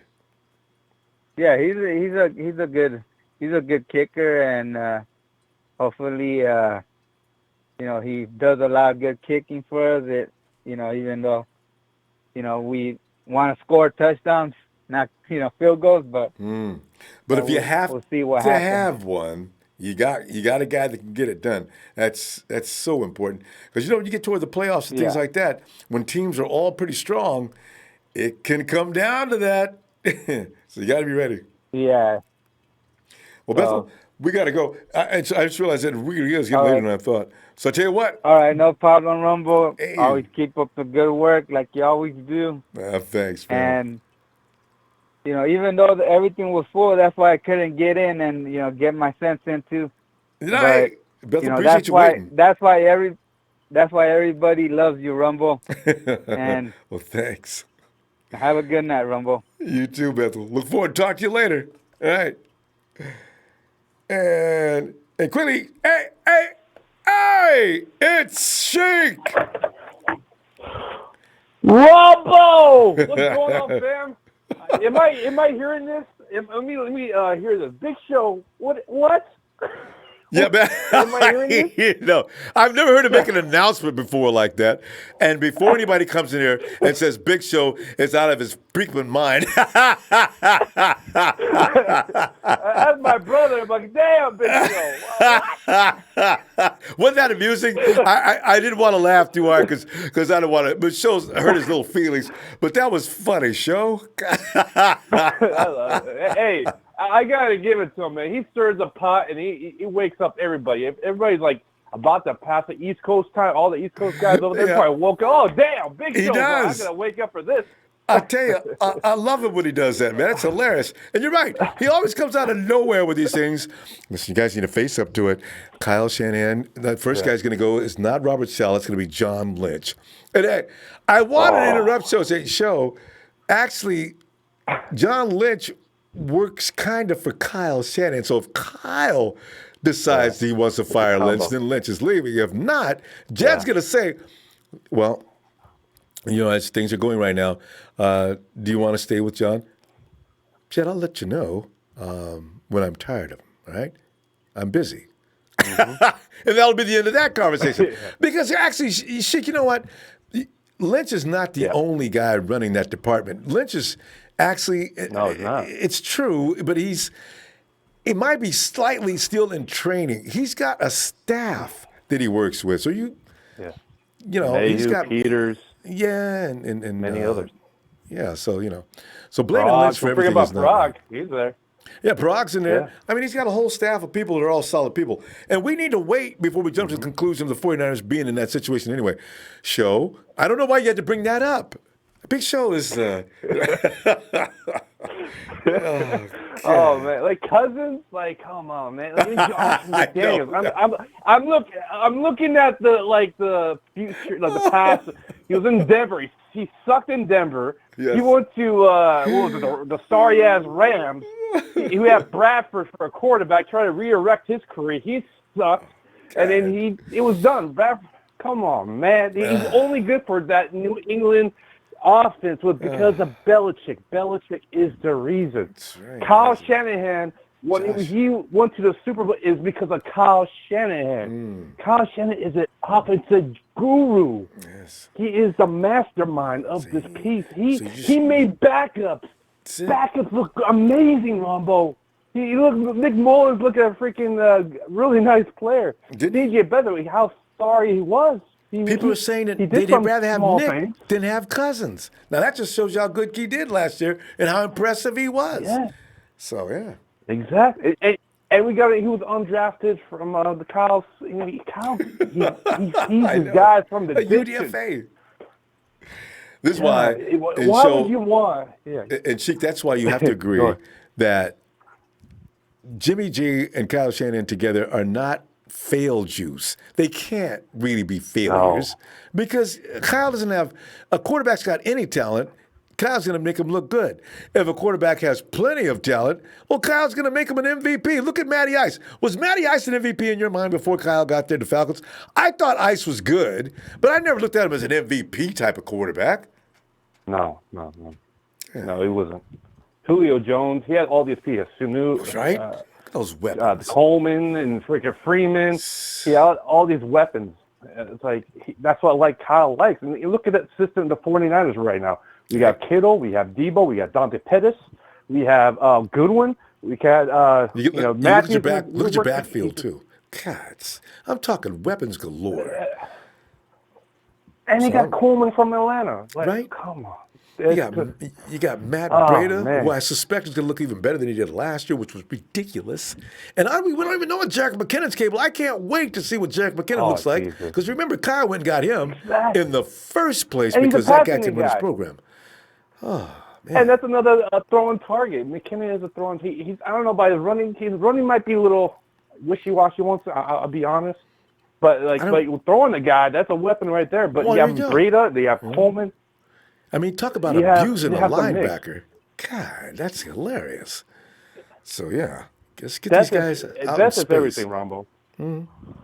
Yeah, you cannot sleep on Kyle Shanahan. Kyle Shanahan didn't have health. That's what the 49ers issue was, the health. Now these guys are in full speed, full health, and this and that. And the right staff, we have the medical staff coming in, Ronbo. It's going to be a great year for us. We're going to be I'm going to predict we're going to be 11-5. Easily. We're going to I kind of think it's going to be easy. Division. Because you look at the teams we're playing, and a lot of people are just saying, well, that schedule's tough. Well, have you looked at the schedule yet? That schedule's tough. Well, do you know anything about the schedule? What do you mean the schedule's tough? They're talking about the travel, I guess. Because the teams on the schedule, after the Saints and the Browns, and to the degree the Baltimore Ravens, the division, you never know what's going to happen on division, not fully. But we're looking at the team that just came out of the Super Bowl that's going to have a lag. And I don't care what anybody says. The Rams are not the same Rams as they were the year before last year. Oh. They got older. They got Weddle, and they got Clay Matthews. They're not going younger. They didn't do anything. They lost their guard. I know. I can't and we gained with youth.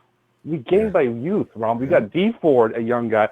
K1 Alexander, I think he's 1 year older or 1 year younger than the Ferrari, ex-Ferrari. And he's more serious. We got Nick Bosa right there. And he's more serious about what he's doing. Quan is, Sheik, we got to stop, though. It looks like we're going to take another call here. Yeah, I got to get out of here. So I can't help it, Ronbo. Anyways. It's looking good. I just want to say shout out to every caller, shout out to the chat room, shout out to the J Ron, Jeff Tan, every Bob Money, all the guys over there, man. Shout out to Rico, shout out to joining us in Night House Fan Club. Shout out to Ronbo to make this platform amazing, bro. This is the best. Hey, Phil, hit that like for Ronbo Sports, sub, share, and follow him on every platform, baby. Go Niners! It's our year, baby. We're starting this and going forward, baby. Let's go. I gotta love Sheik. Sheik, I'm going to try to get back tomorrow, but if I don't, I'll definitely be looking at you Friday, huh? All right. Save that voice, brother. Yeah. She's screaming and hollering, but I do. Like Sheik. And let's bring in Israel. What's going on, Ronbo? Israel, man, I was sitting there enjoying the fact that it is known in some circles that the 49ers are better than Vegas says. We're not barely going to make 500. If we don't win 10 games, it should be considered a fail. I'm all over that, man. I fully agree. What are your feelings? Because Brian Baldinger says that. I'm with him. Because I've always had respect for Baldinger. But Israel, what are you thinking? I'm thinking the same thing too, Ronbo. I mean, I think we should just ignore for what the media is saying. I mean, I have faith in this team right now. I mean, look, I'm looking at the schedule right now, and I'm looking at this is either 11-5 or 10-6 right here. And that should be the bottom. And anything up above that is gravy, but don't be winning less than 10 games now, because that means you guys really screwed up. Because you didn't play teams that are supposed to be kicking your ass. Not really. You got 3 or 4, okay. But I don't know about the whole schedule just dominating the 49ers. 8 teams on this schedule going to beat the 49ers? Oh, I don't see that. Yeah, I don't see that either. I mean, come on now. I mean, there are. I mean, seriously, Tampa Bay and Cincinnati. I mean, that's gonna be like a 2 straight up wins right there. Cincinnati might be a little tougher than Tampa Bay, but Tampa Bay, I don't think so. I mean, Tampa Bay. They did lost one of their middle linebacker, which is Kawan from us. We have Kawan Alexander. Hey, they picked up somebody in the draft, but still, he's a rook. Who? They also signed. If I heard, they also signed Donovan Sue as well. But did Sue go? That's right. I do remember reading that a couple of weeks ago. Yeah, Sue's over Tampa. Sue is is not the kind of guy that likes to play all season long. He didn't play all season long last year with the Rams. He woke up in about week 14. He started playing a little harder. Sue's a money player. He played for the playoffs, but he wasn't interested in busting ass the rest of the season. So that's a bad sign. But that's all right. Good. Yeah. I mean, that's fine by me. But I'm not even scared of Donovan Sue in Tampa Bay because I know we could beat. I know that the first games we are definitely gonna beat the games. But to me, like I believe in the 49ers that this is the team that is gonna win 10 games or 11 games. But the teams that I'm really worried about is either Cleveland and New Cleveland Browns and the New Orleans Saints, which this is going to be a really interesting game right here. And those are two games you question the most. Everybody else is like, I don't. And not the Packers. It used to be that way, but the Packers now they got a lot of youngsters coming in too, and that's why. And I understand that Rodgers is having a problem with the offensive system already. So we'll see. I mean, I believe that the 49ers could beat the Packers. I do too, especially at home. With that defense we got, Israel, man. Israel? I mean, I beat the Packers because I know. Just think about it, Ron. But we have Sherman on one side and we have Jason Verrett on the other side if he's healthy. I mean, just think about it. Rodgers going to be depending on those wide receivers. They're going to be on those wide receivers, and the only thing that's going to make those cornerbacks good is that our defensive linemen. Yeah, that's all we need to do. That we got to charge on Aaron Rodgers. Aaron Rodgers doesn't like that pressure, and he's going to get some. So and every quarterback the 49ers play. If he can't get rid of that ball at 1.5, man, he better do something because the secondary is getting ready to eat. If you throw up a duck and hoping your receiver's going to get it, you can't do that with it. And I got to tell you something else, Israel. People won't get behind me on this. I really think Ahkello Witherspoon is not the same Witherspoon as he was last season. I think he might be more like he was the first season, and now he's got experience because he got a lot of experience last year because every quarterback that we played against threw it on Ahkello. But Israel, those last 2 or 3 games, there's stats out. Witherspoon did not allow a damn thing. I think it's 1 or 2 plays, but no TDs and no long gains. And I sat there and I said, you know what? I noticed that. People still hating on Witherspoon because of what happened earlier in the season. But that kid got better toward the end of the season. So we'll see what he looks like. Matt Maiocco has already said he's the best-looking defender in camp, but that was with no pads. Let's see what they look like with pads coming up next week. So. Oh yeah. I was one of those guys that I doubted Witherspoon, but at the end of the season, I mean, Witherspoon just got my attention again, Rombo. Yeah, the man can't be a playmaker. The man can be a playmaker. So we're gonna see what he looks like. But either way, I mean, I'm looking forward for this. I'm looking forward for this schedule that the 49ers have, and I believe that my team could even win more than 10 games. I mean, I'm just like not worrying about what the media is saying because they're all a bunch of Niner haters, including Nate Burleson, which is fuck you, Nate. Nate, God, he can never be honest either. I'm ready to get sick and tired of him. You know what? Let him talk, man. He has his own opinion, so let him talk. And people talk about homer. Nate's really a homer. He said, I don't know why Nate doesn't just wear a Hawks shirt when he comes on the show. Because Nate thinks the Hawks are a better defense, and they lost how many guys, Israel? They lost Frank Clark. Their Earl defense. Thomas. Damn. Earl Thomas? And yet, no, I'm just saying, you're naming the same players I am. Go ahead. I mean, you guys lost Frank Clark. You guys lost Earl Thomas. I mean, what else do you guys have on that defense? I mean, you guys are going to expect on Cam Chancellor and Bobby Wagner? You guys going to be spending on those two guys? They don't have Cam Chancellor. Israel, Cam's gone. I don't even know who's going to be playing the box for them. They got Bobby Wagner. Bobby Wagner. That's all they have. It's just Bobby Wagner, and that's it. Cam Chancellor's gone. So what's the Seahawks going to do? I mean, Nate Burleson, seriously, he needs to need a reality check because the Seahawks don't even have anybody on that defense. I mean, we're gonna run over that defense. Guaranteed. I mean, Jimmy Garoppolo's going to feed on that defense.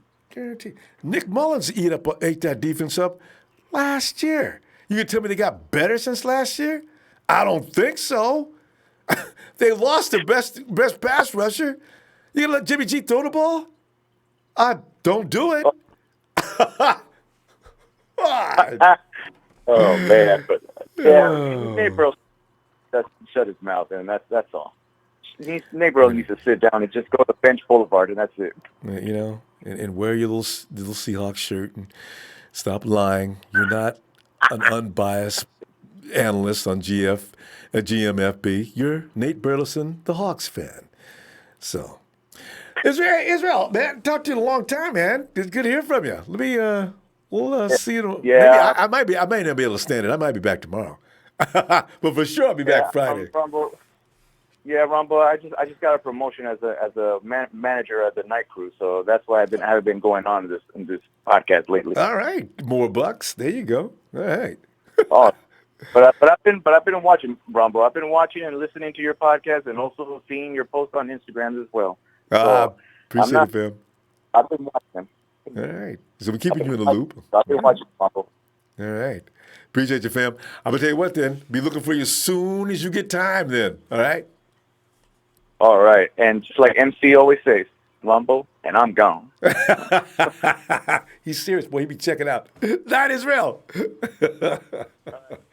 Oh, God. Fam, I'm going to go ahead and run on out of here.